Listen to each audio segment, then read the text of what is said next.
উঠে দাঁড়াই চাবিটা নেওয়ার জন্য, তখনই ও আমাকে একটা কিস করে বসে। কেমন আছেন শামিমা? জি ভাইয়া, ভালো আছি। আপনি এসেছেন গাজীপুর থেকে? জি ভাইয়া। ওকে, আপনার কিছু তো আমরা দেখছি না কেউ, সুতরাং একটু বেসিক জিনিসগুলো আমাদের একটু বলতে হবে। আপনার বয়স এখন কত? 23।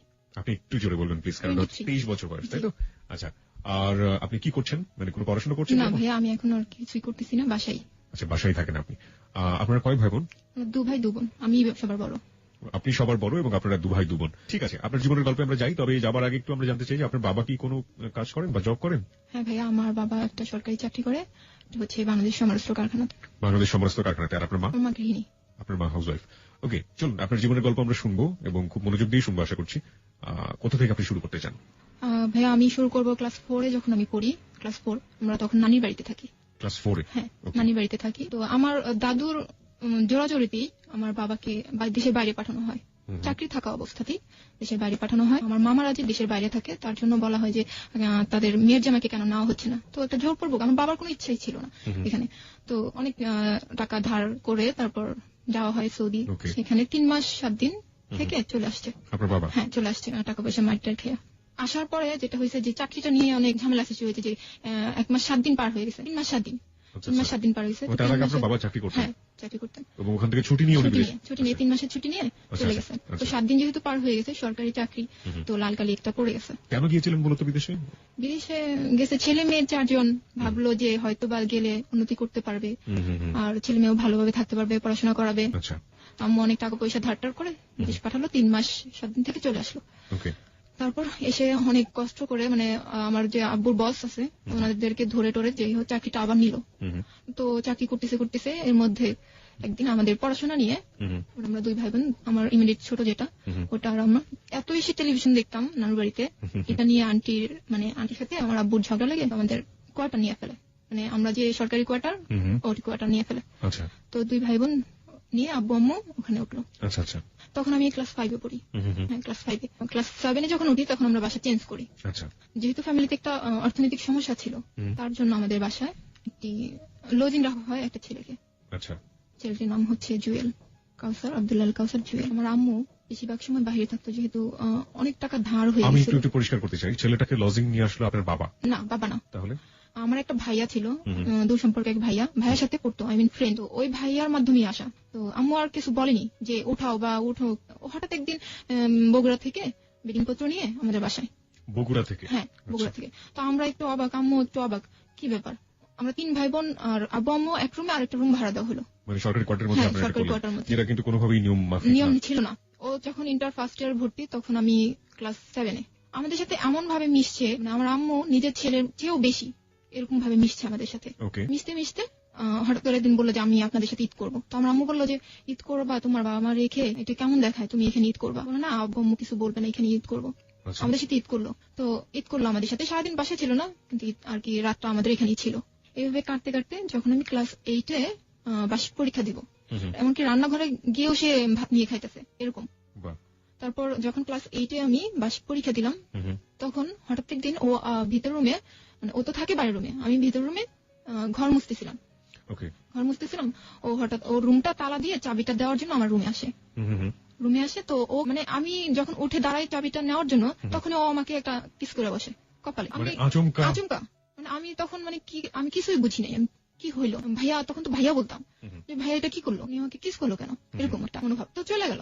সারাদিন আমার বাসায় ফিরে নেই। সন্ধ্যার পর যখন বাসায় ফিরতে, তখন আমি জিজ্ঞেস করলাম যে ভাইয়া, আপনি এরকম একটা কাজ আমার সাথে করলেন, এরকম প্রশ্ন করলাম। তো উনি উত্তর দিল যে আমার ছোট বোনটা তো আমার কাছে নাই, তাই আমার অনেক খারাপ লাগছে এর জন্য। আমি ওনা কিরকম জানি, আমিও ভাবলাম হয়তোবা ছোট বোন ভেবেই। তারপর যাক, এটা তো চলে গেছে, আমি ভুলে গেছি। যে এরকম সাধারণত যেটা হয় যে এরকম, মানে এই বয়সটাতে খুবই ম্যাচিউর একটা বয়স, এবং এই বয়সে যদি মেয়েদের ক্ষেত্রে হোক বা ছেলেদের ক্ষেত্রে যেটাই হোক না কেন, এরকম ঘটনা ঘটলে সাধারণত ফ্যামিলি মেম্বারদের সাথে তারা ব্যাপারটা শেয়ার করে। তো আপনি কি শেয়ার করে? আমার যেটা মনে হয়, মানে বিশেষ করে ছোট বোনের সাথে হোক বা মার কাছে গিয়ে যাই হোক, আপনি কি কারোর সাথে শেয়ার করেছিলেন? না, আমি কারোর সাথে শেয়ার করিনি। আমার ছোট বোনটা আমার 8 বছরের ছোট, অনেক ছোট। তো ওর সাথে তো শেয়ার করার কোনো আসে না। আর আম্মু বেশিরভাগ সময় যেহেতু বাইরে থাকতো, আম্মুর সাথে অতটা বেশি ক্লোজ ছিলাম না যে সবকিছু খুলে বলবো। আর আমাকে দেখা যেত বাসা থেকে খুব বেশি বাইরে যেতে দিত না। আপনার আম্মু কোথায়, মানে যেহেতু তুমি হাউস ওয়াইফ ছিলেন, কোথায় থাকতেন? আম্মু যে ওই যে কি বলে এটাকে, সমিতি যেটাকে বলে, এটার সাথে জড়াই গেছিল অনেক বেশি। সমিতি করতেন? হ্যাঁ, সমিতি করতেন। এই বেশিরভাগ সময় বাহিরে বাহিরে থাকতেন। তো এই খুব বেশি সময় পাইনি তার সাথে যে কথাগুলো খুলে বলবো। আর যেহেতু আমি বাহিরেও আমাকে খুব কম যাওয়া হতো, যে বাহিরে যাইতাম না, দোতলা বাসা ছিল তো বাহিরে খুব বেশি যাওয়া হতো না, তাই কারোর সাথে বলাও হতো না যে বান্ধবী বা বন্ধু কেউ আছে যে আমি শেয়ার করবো, এরকম কেউ ছিল না। খুব কম মিশছি মানুষের সাথে আমি। আচ্ছা, তো তারপরে ছেলেটা আসলো, আপনি তাকে বললেন? ওকে বললাম, তো ও বললো যে ওর ছোট বোন কাছে নাই তো অনেকদিন যাবত দেখে না, তাই আমি বললাম আচ্ছা ওকে, হয়তো বা এরকম আমি ওকে বোন ভেবেই হয়তো বা এই জিনিসটা করছে, আচ্ছা ঠিক আছে ওকে। কিন্তু এক পর্যায়ে দেখা গেল যে আমি ওর রুমে খাবার নিয়ে যাচ্ছি, ও আমাকে জড়ায় ধরতেছে, আমি ছাড়া নিতে চাইতেছি কিন্তু আমাকে ধরেই আছে, ছাড়তে চাইতেছে, আমাকে জড়াজড়ি করতেছে। এমন এক পর্যায়ে চলে গেছে যে আমার সাথে ওর সাথে আমার একটা শারীরিক সম্পর্ক হয়ে গেছে প্রথম অবস্থা। যে আমি একটু জানতে চাই যে আপনি ক্লাস 8 এ পড়েন এবং আপনি বলছেন যে শারীরিক সম্পর্ক একটা পর্যায়ে হয়ে গেছে, এটা কি হঠাৎ করেই হয়ে যাওয়া, আচমকাই হয়ে যাওয়া? একদমই হঠাৎ। দেখা গেল যে আমি একটা কলম আনতে, ভাইয়া একটা কলম দেন তো, ও আমাকে ধরে বসছে, বা ভাইয়া এই প্লেটটা নিয়ে যাই, বা আমাকে একটা পেজ দেন, এরকম হঠাৎ করে, একদমই হঠাৎ। হয় না যে আপনি তো একটু হলেও একটা ঘটনা ঘটে যাচ্ছে, আপনি তার অ্যাটিটিউড দেখে বা তার আচরণ দেখে? কোনো রকম কিছুই না, কোনো রকম। আমি এটা বুঝতে পারতাম যে সে আমার কাছে আসতে চাইতেছে বা কিছু করতে চাইতেছে, এটা আমি কিছুই বুঝিনি, হঠাৎই এরকম জড়ায় ধরে এরকম হয়ে গেল। এবং আমি অনেক জোর করলাম যে আমাকে ছাড়েন, আমাকে ছাড়েন, কি করতেছেন এগুলো, কি করতেছেন, ছাড়েন আমাকে। এতটাই জোর, একটা ছেলের সাথে একটা মেয়ে কিভাবে এটা পায়রা উঠায়, আমি একদমই অবাক। সাধারণত যেটা হয় যে ওই রকম হলে তো মেয়েটা তো অনেক ছোট, স্বাভাবিকভাবে চিৎকার চেঁচামেচি করার একটা ব্যাপার ছিল, শাউট করার একটা ব্যাপার ছিল, আপনি সেটা করেননি? না, আমি এটা করিনি। কেন করেননি? ভয় ছিল যে আব্বু আম্মু এটা যদি আয়সা একটা ঝামেলার সৃষ্টি হয়, যে এই মেয়ে খারাপ, যে আশেপাশে মানুষ এরকম, আমাদের এলাকাটা ছিল এরকম যে ছেলে কি করলো সেটা না, মেয়েটার উপরে কিন্তু জিনিসটা চাপাই দেওয়া হয় যে মেয়েটা হয়তো বা এই কাজটা করতেছে।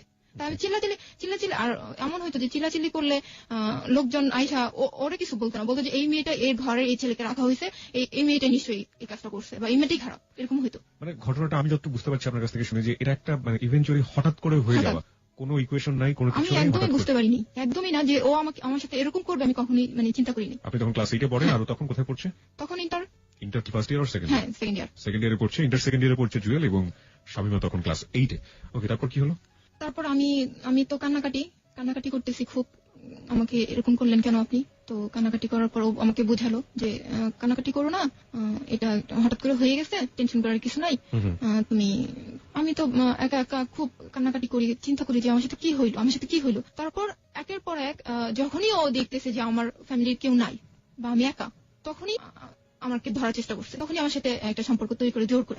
আমি ভিতর রুমে ঘুমাই আছি, ও আস্তে করে, আমার ছোট দুইটা ভাই বোন পাশে শোয়া, ও আস্তে করে যায় আমার পাটাই না ধৈরাটাই না বাইরে নিয়ে আসে, নিয়ে এসে আমাকে জোর করে। টু বি অনেস্ট, আপনি নিজেও কি সাড়া দিতেন? অস্বীকার করার কোনো উপায় না, আমি প্রথমবার যখন এরকম হয়েছে জোর, তারপর আমি আর জোর করিনি। তারপরে আপনি আর জোর করেননি? তারপর আমি চিন্তা করছি যে এই ছেলেটা আমার সাথে এরকম করতেছে, আমি ওকে প্রশ্ন করছি, দেখেন আপনি, তখন তো আমি ওকে আপনি করে বলি যে আপনি আমার সাথে এরকম করতেছেন, আমার কি হবে, আপনি এগুলো করতেছেন কেন, আমাকে তো আপনি আমার সবকিছুই তো আপনি নিয়ে নিতেছেন, কি করতেছেন আপনি এগুলো। তখন আমাকে বললো যে তুমি চিন্তা করো না, ইন্টার পাসটা করি, তারপর আমরা সম্পর্কটা আগাই নিব, আমরা বিয়ে করবো, বা এরকম একটা আশ্বাস আমাকে দিল। হ্যাঁ, তখন আমি কোনো বাধাই ওকে দেইনি, যে হ্যাঁ ও তো ইন্টার পাস করার পর আমাকে বিয়ে করবে। আপনি কি বুঝতেন তখন যে সম্পর্ক জিনিসটা কি, বা একটা ছেলের প্রতি ভালো লাগাটা? না, আমার তো ওকে ভালো লাগেই নাই, কতদিন পর্যন্ত আপনাদের এই সম্পর্কটা ছিল? এই যে ক্লাস 8 এ শুরু হলো, কিন্তু কতদিন পর্যন্ত ছিল এই সম্পর্কটা? ক্লাস 9 পর্যন্ত। 1 বছর আপনারা এই জিনিসটা কন্টিনিউ করেছেন? ওকে, আমাকে বলুন, একটু বিস্তারিত বলুন, আমরা জানতে চাই। আমাদের 1 বছর কন্টিনিউ এইভাবে, ওর ইন্টার পাস হওয়ার আগ পর্যন্ত ও এইভাবে কন্টিনিউ করলো আমার সাথে সম্পর্কটা। ও যাওয়ার আগে আমাকে বলে গেল যে আমি ঢাকায় থাকবো, আমি তোমার সাথে কন্ট্যাক্ট করবো, আসা যাওয়া করবো, তুমি কোনো টেনশন করো না, কারোর কথা কিছু শুনো না, আমি তোমার সাথে কন্ট্যাক্ট করবো, আর আমি তোমাকে বিয়ে করে নিয়ে যাবো। 1 বছরের মধ্যে আপনি আপনার বাবা মা বা অন্য কাউকে বলেননি, আভাস দেননি? কিছুই বলিনি। আপনি নিজেও এনজয় করতেন? আপনার নিজের ভালো লাগতো? না, আমার তখন ভাইয়া আমার এরকম ফিলিংস হয়নি যে এই ছেলেটা আমার গায়ে ধরতেছে আমার ভালো লাগতেছে, বা আমার কিস করতেছে আমার ভালো লাগছে, ওরকম কিছুই আমার হয়নি, ওরকম কিছুই না। তাহলে যা শুধু ওর দেখতে ভালো লাগতো, না দেখলে একটু খারাপ লাগতো যে এই ছেলেটা কোথায় গেল, ভালো লাগতেছে না কেন। মনে হয় ওইটাই ছিল, যে ওইটাই হয়তো বা ভালোবাসা ছিল, কিন্তু আমি বুঝিনি তখন, ওই বয়সে হয়তো বা বুঝিনি। তারপর 1 বছর চলে গেল এখান থেকে, আমিও ক্লাস 9 এ উঠলাম। যখন আমি ক্লাস 9 এ উঠলাম, 9 এর বার্ষিক পরীক্ষা দিব, তখন আমি প্রেগনেন্ট হয়ে যাই। হ্যাঁ, কিন্তু আমি মোটেও বুঝতে পারিনি। যখন আমি ক্লাস 6 এ পড়ি, তখন আমার সমস্যা ছিল, 2 মাস 3 মাস পর হতো, তখন আমাকে ডাক্তার দেখানো হয়েছিল, ডাক্তার বলছে যে বয়স হলে ঠিক হয়ে যাবে। তো আমি ভাবলাম যে হয়তোবা এর কারণেই এই জিনিসটা হচ্ছে। কিন্তু এই শারীরিক সম্পর্কের কারণে যে আমি প্রেগনেন্ট হব বা আমার বাচ্চা হবে, এটা আমি কখনোই চিন্তা করতাম না। আমার মাথায় কোনোদিন এটা আসেই নাই, আর আমি জানতাম না, আমি জানতামই না। শুনলে অবাকই হবে, সবাই অবাকই হবে যে মেয়েটা কিভাবে বুঝলো না বা কিভাবে জানলো না। আমি জানি না আমি বোঝাইতে পারতেছি কিনা, আমি একদমই বুঝি নাই। আমাকে জিজ্ঞেস করতো কেমন আছো তুমি, তোমার কোনো সমস্যা হচ্ছে কিনা, এরকম জিজ্ঞেস করতো। বললাম না, কোনো সমস্যা না। ও তখন ঢাকায় কোথায় থাকতো? ঢাকা মিরপুরে একে থাকতো। কি করতো? ও বলছে যে ও জাহাঙ্গীর ইউনিভার্সিটিতে ভর্তির জন্য ট্রাই করতেছে, কোচিং করতেছে এরকম। আপনাদের বাড়িতে থেকে কোথায় পড়াশোনা করেছে? আমাদের বাসায় থেকে আমাদের গাজীপুর ক্যান্টনমেন্ট কলেজে পড়াশোনা করছে। ক্যান্টনমেন্ট কলেজেও পড়াশোনা করেছে, ওকে। তো তারপর সারাদিন আমার সাথে কাটাইছে। বা এরকম হয়তো যে আমাদের এখানে কোনো অনুষ্ঠান হলে বা মেলা হলে আমি ওকে বলতাম যে আমাদের এখানে না একটা অনুষ্ঠান হতেছে, আসবা? বলতো আচ্ছা ঠিক আছে আসবো, কিন্তু একটু দেরি হবে। আচ্ছা ঠিক আছে, ওকে, দেরি হলে সমস্যা নাই। শুধুমাত্র শারীরিক সম্পর্ক ছাড়া আপনি তো এখন অনেক অনেক ম্যাচিউর হয়েছেন, বয়স হয়েছে। প্রেম ভালোবাসা করলে শারীরিক সম্পর্কের বাইরে যে ধরনের এক ধরনের সম্পর্ক থাকে, ওই সম্পর্ক কি কখনোই আপনাদের মধ্যে ছিল ওই সময়টাতে, বিশেষ করে যে সময়ের কথা আপনি বলছেন? না, ওরকম কিছুই ছিল না। মানে এরকম ফিল করতাম যে ছেলেটাকে না দেখলে ভালো লাগতেছে না, বা কথা বললে হয়তো বা ভালো লাগবে, রাতের পর রাত কথা বলা। না, ওরকম কিছুই না। জাস্ট 4 দিন পর 5 দিন পর আমি দোকানে গিয়ে একটা ফোন দিতাম যে আপনি আসবেন কি, বা আপনি কেমন আছেন, কি করতেছেন, এখন কোথায় পড়তেছেন, এরকম জিজ্ঞেস করতাম। কিন্তু ও ভালো লাগাটা যে এটাই কিনা আমি জানতাম না। না, আপনি ও কখনো আপনাকে কখনো বলেনি যে ও অনেক বেশি ভালোবাসে আপনাকে, বা আপনি ওকে অনেক ভালোবাসেন, এরকম? না, এরকম কিছুই বলি নেই। বা কমিটমেন্টের যে জায়গাটা, ওটাও কখনো ছিল না? পরিষ্কার করার জন্য আমি শ্রোতাদেরকে একটু বলছি, সেটা হচ্ছে যে এটা এমন একটা সম্পর্ক যেটা আসলে বুঝে ওঠার আগেই সবকিছু হয়ে যাবে, এরকম একটা ব্যাপার। এবং এখানে আসলে লাভ বলতে যেটা বোঝায়, ভালোবাসা বলতে যেটা বোঝায়, সেটার বিন্দু মাত্র ছিটেফোঁটা নেই আমার কাছে যেটা মনে হচ্ছে। তবে দুজনকে যে কোনো ভাবেই হোক একটা সম্পর্কের মধ্য দিয়ে ফিল করতো। আচ্ছা, আপনি যখন ক্লাস 9-এ, তখন ও চলে গেল হচ্ছে কোচিং করার জন্য, ইউনিভার্সিটিতে ভর্তি হবে, সেই সময় কোচিং করতো। তো আপনি বলছেন 4 দিন পর 5 দিন পরে ফোন দিয়ে আপনি তাকে আসার কথা বলতেন, আসলে কোথায় থাকতো? আমাদের বাসায় বলতে যে 1-2 ঘন্টা আমার সাথে কথা বলতো, গল্প করতো। বা ওর একটা ফ্রেন্ড ছিল আমাদের বাসা থেকে একটু দূরে হবে, ওই ফ্রেন্ডের সাথে ওদের বাসায় খাওয়া দাওয়া করতো। আমার সাথে 1 ঘন্টার জন্য আসতো, দেখা করতো, কথা বলতো, আবার চলে যেত বন্ধুর বাসায়। আবার কিছুক্ষণ পরে দেখা যেত যে কয়েক ঘন্টা পরে আবার আসতো, আবার এসে আবার একটু থাকতো, কথা বলতো, আবার চলে যেত, এই অবস্থা। এবং ওই সময়টাতে কি আপনাদের মধ্যে কোনো শারীরিক সম্পর্ক হয়েছে? না, ওরকম হয়নি। কেন হয়নি? মানে সুযোগ ছিল না নাকি? সুযোগ ছিল না। হ্যাঁ, সুযোগ ছিল বলতে কি, তখন আমার আম্মু কিন্তু অনেকটা ক্লোজ হয়ে গেছে, বাসার দিকে মানে আসে পড়ছে। তখন আসলে ওরকম কোনো সুযোগই হয়নি, ও গায়ে হাত দিবে বা কিছু করবে, ওরকম কোনো সুযোগ হয়নি। মানে আপনার আম্মু আপনার বাসায় বেশি সময় দিত এবং সে কারণে ওই সময়টা তার কোনো সুযোগ হয়নি। তার মানে একটা জিনিস আমরা আবিষ্কার করতে পারলাম যে বাবা মা যদি পরিবারে বেশি সময় দেন, তাহলে হয়তো বা এই ধরনের ঘটনা এড়ানো সম্ভব। ওকে, আমি একটু আরো পরিষ্কার করতে চাই। আপনি একটু আগে বলছিলেন আপনার প্রেগন্যান্সির কথা, আপনি যখন প্রেগনেন্ট হয়ে যান ক্লাস 9-এ, তার মানে আপনার সম্পর্ক শুরু হচ্ছে ক্লাস 8 বা 1 বছর টানা কন্টিনিউ করার পর ক্লাস 9-এ এসে আপনি প্রেগনেন্ট হয়ে গেলেন। সাধারণত এত বড় সময়ের সম্পর্ক, ও তো অনেক ম্যাচিউর ছিল, ও ইন্টারমিডিয়েটে পড়তো এবং ও তো অনেক ম্যাচিউর ছিল, আপনি না হয় কিছুই বুঝতেন না, ক্লাস 8-এ পড়েন। ও তো চাইলে এই ধরনের সমস্যা এড়াতে পারতো। কিন্তু ও আমাকে একটা জিনিস বলতো যে তোমার কোনো সমস্যা আছে, তোমার কোনো প্রবলেম আছে। আমি বলতাম না, কোনো প্রবলেম তো নাই আমার, কোনো প্রবলেম নাই, এরকম বলতাম। কিন্তু ও যে কি মিন করে বলতেছে এটা কিন্তু আমি জানতাম না। ও আমার জিজ্ঞেস করতো তোমার কোনো সমস্যা আছে, না আমার তো কোনো সমস্যা নাই, এরকম। যাই আমরা ক্লাস 9-এর দিকে যাই, আপনি যখন প্রেগনেন্ট হয়ে গেলেন সেই গল্পটা একটু জানতে চাই। আচ্ছা, ক্লাস 9-এ আমি আমার ভেতরে একজন হইতেছে, বা আমার ভেতরে কেউ একজন হইতেছে, আমি বিন্দু পরিমাণ বুঝিনি। আমার শারীরিক পরিবর্তন হইতেছে, আমি একটু বুঝিনি। আমি দিব্যি স্কুলে যাইতেছি, খাইতেছি, খাওয়াটা অনেক বেশি খাইতেছি, এমন দেখা যাইতেছে যে একটা জিনিস অনেক বেশি খাইতেছি যেটা আমি খাই না।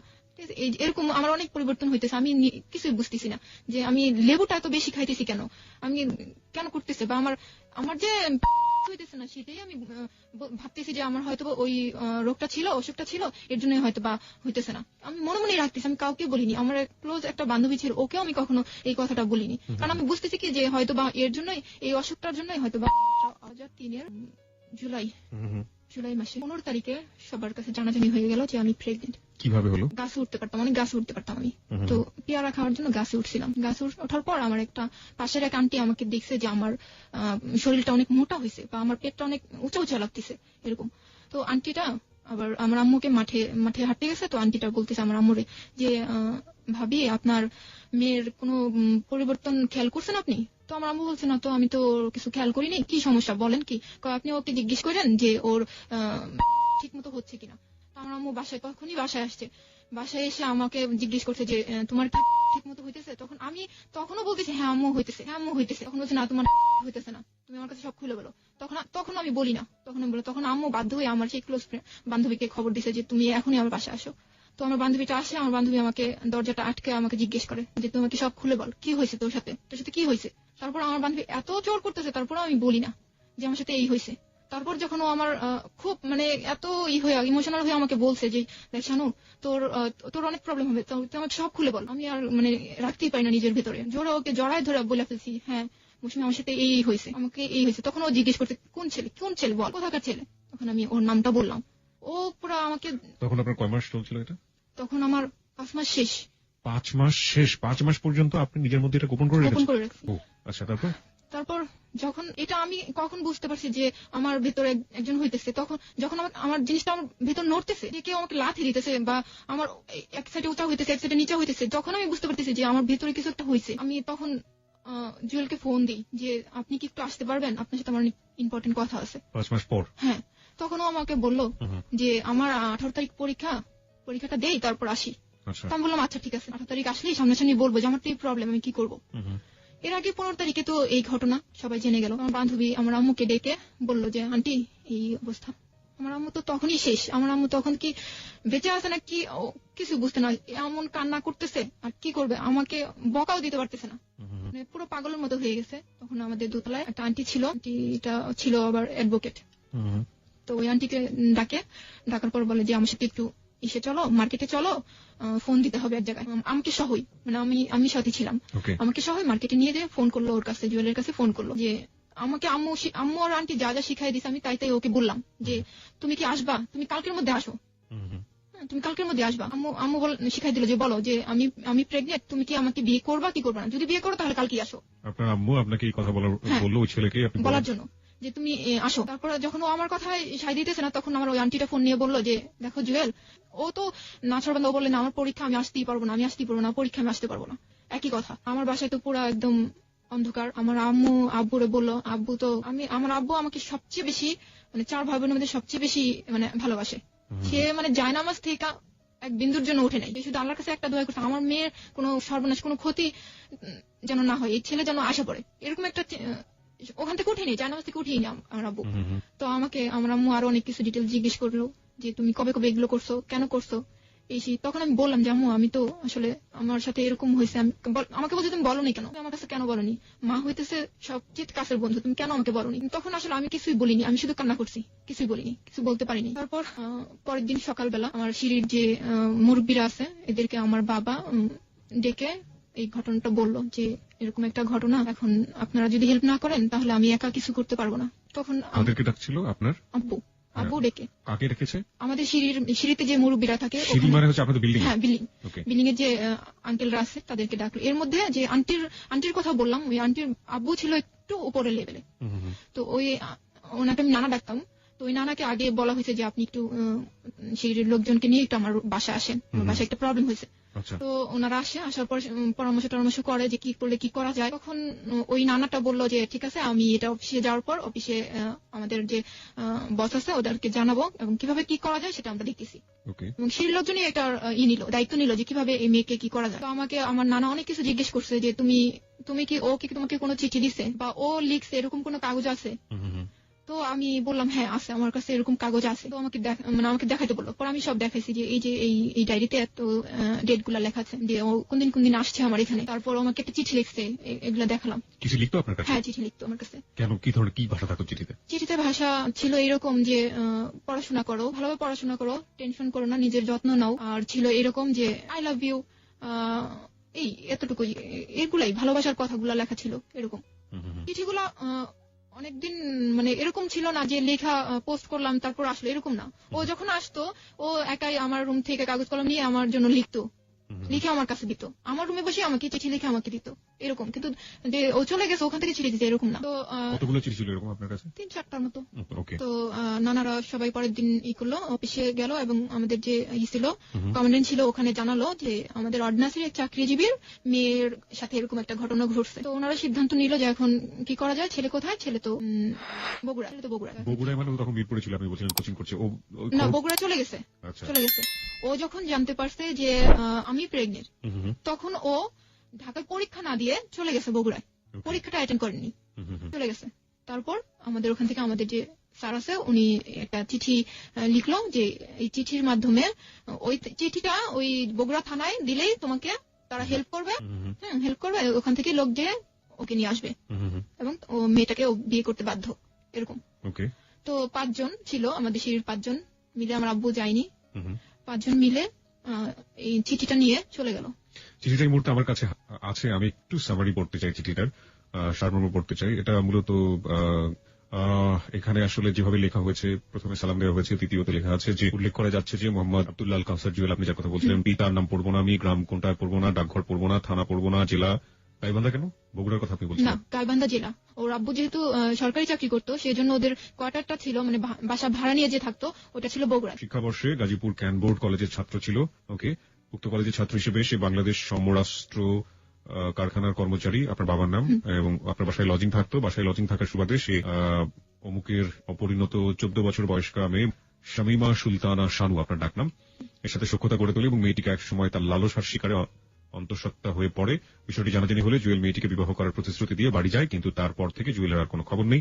সে মেয়েটি এবং মেয়ের পরিবারের সাথে যোগাযোগ বিচ্ছিন্ন করে দেয়। 3 আছে যে মেয়েটি একেবারে কিশোরী, জীবনের ভালো মন্দ বোঝার আগে অন্তঃসত্ত্বা হয়ে পরিবার এবং সমাজের ধিক্কারের মধ্যে পড়েছে। সমাজে এখন পারে তাকে উদ্ধার করে মর্যাদা দিতে, পুনর্বাসিত করতে। সমাজের দায়িত্ব অন্তঃসত্ত্বা মেয়েটির অনাগত শিশুর পিতৃ পরিচয় প্রতিষ্ঠিত করা। 3 নম্বর পয়েন্ট আমি আরেকবার পড়তে চাই। মেয়েটি একেবারেই কিশোরী, জীবনের ভালো মন্দ বোঝার আগে অন্তঃসত্ত্বা হয়ে পরিবার এবং সমাজের ধিক্কারের মধ্যে পড়েছে।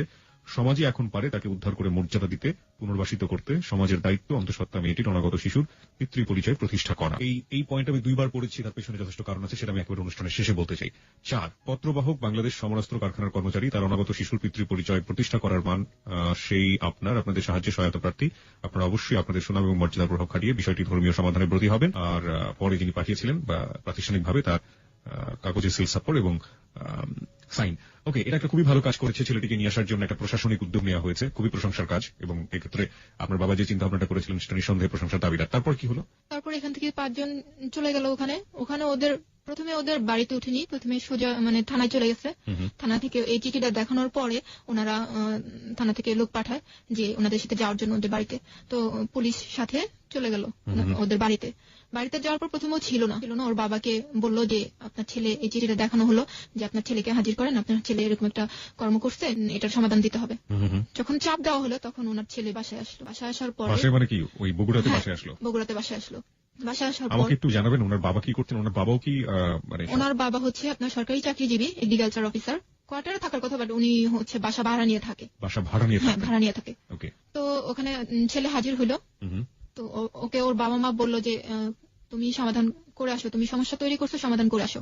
তো ওর আম্মু যখন এই কথা বললো যে তুমি আজকে তোমার বোন হলে তুমি কি করতে, এই প্রশ্নটা ওকে করছিল, তখন ওর মামা আর এক নানাকে নিয়ে আর ও 3 জন চলে আসছে আমাদের এই 5 জনের সাথে আমাদের গাজীপুরে।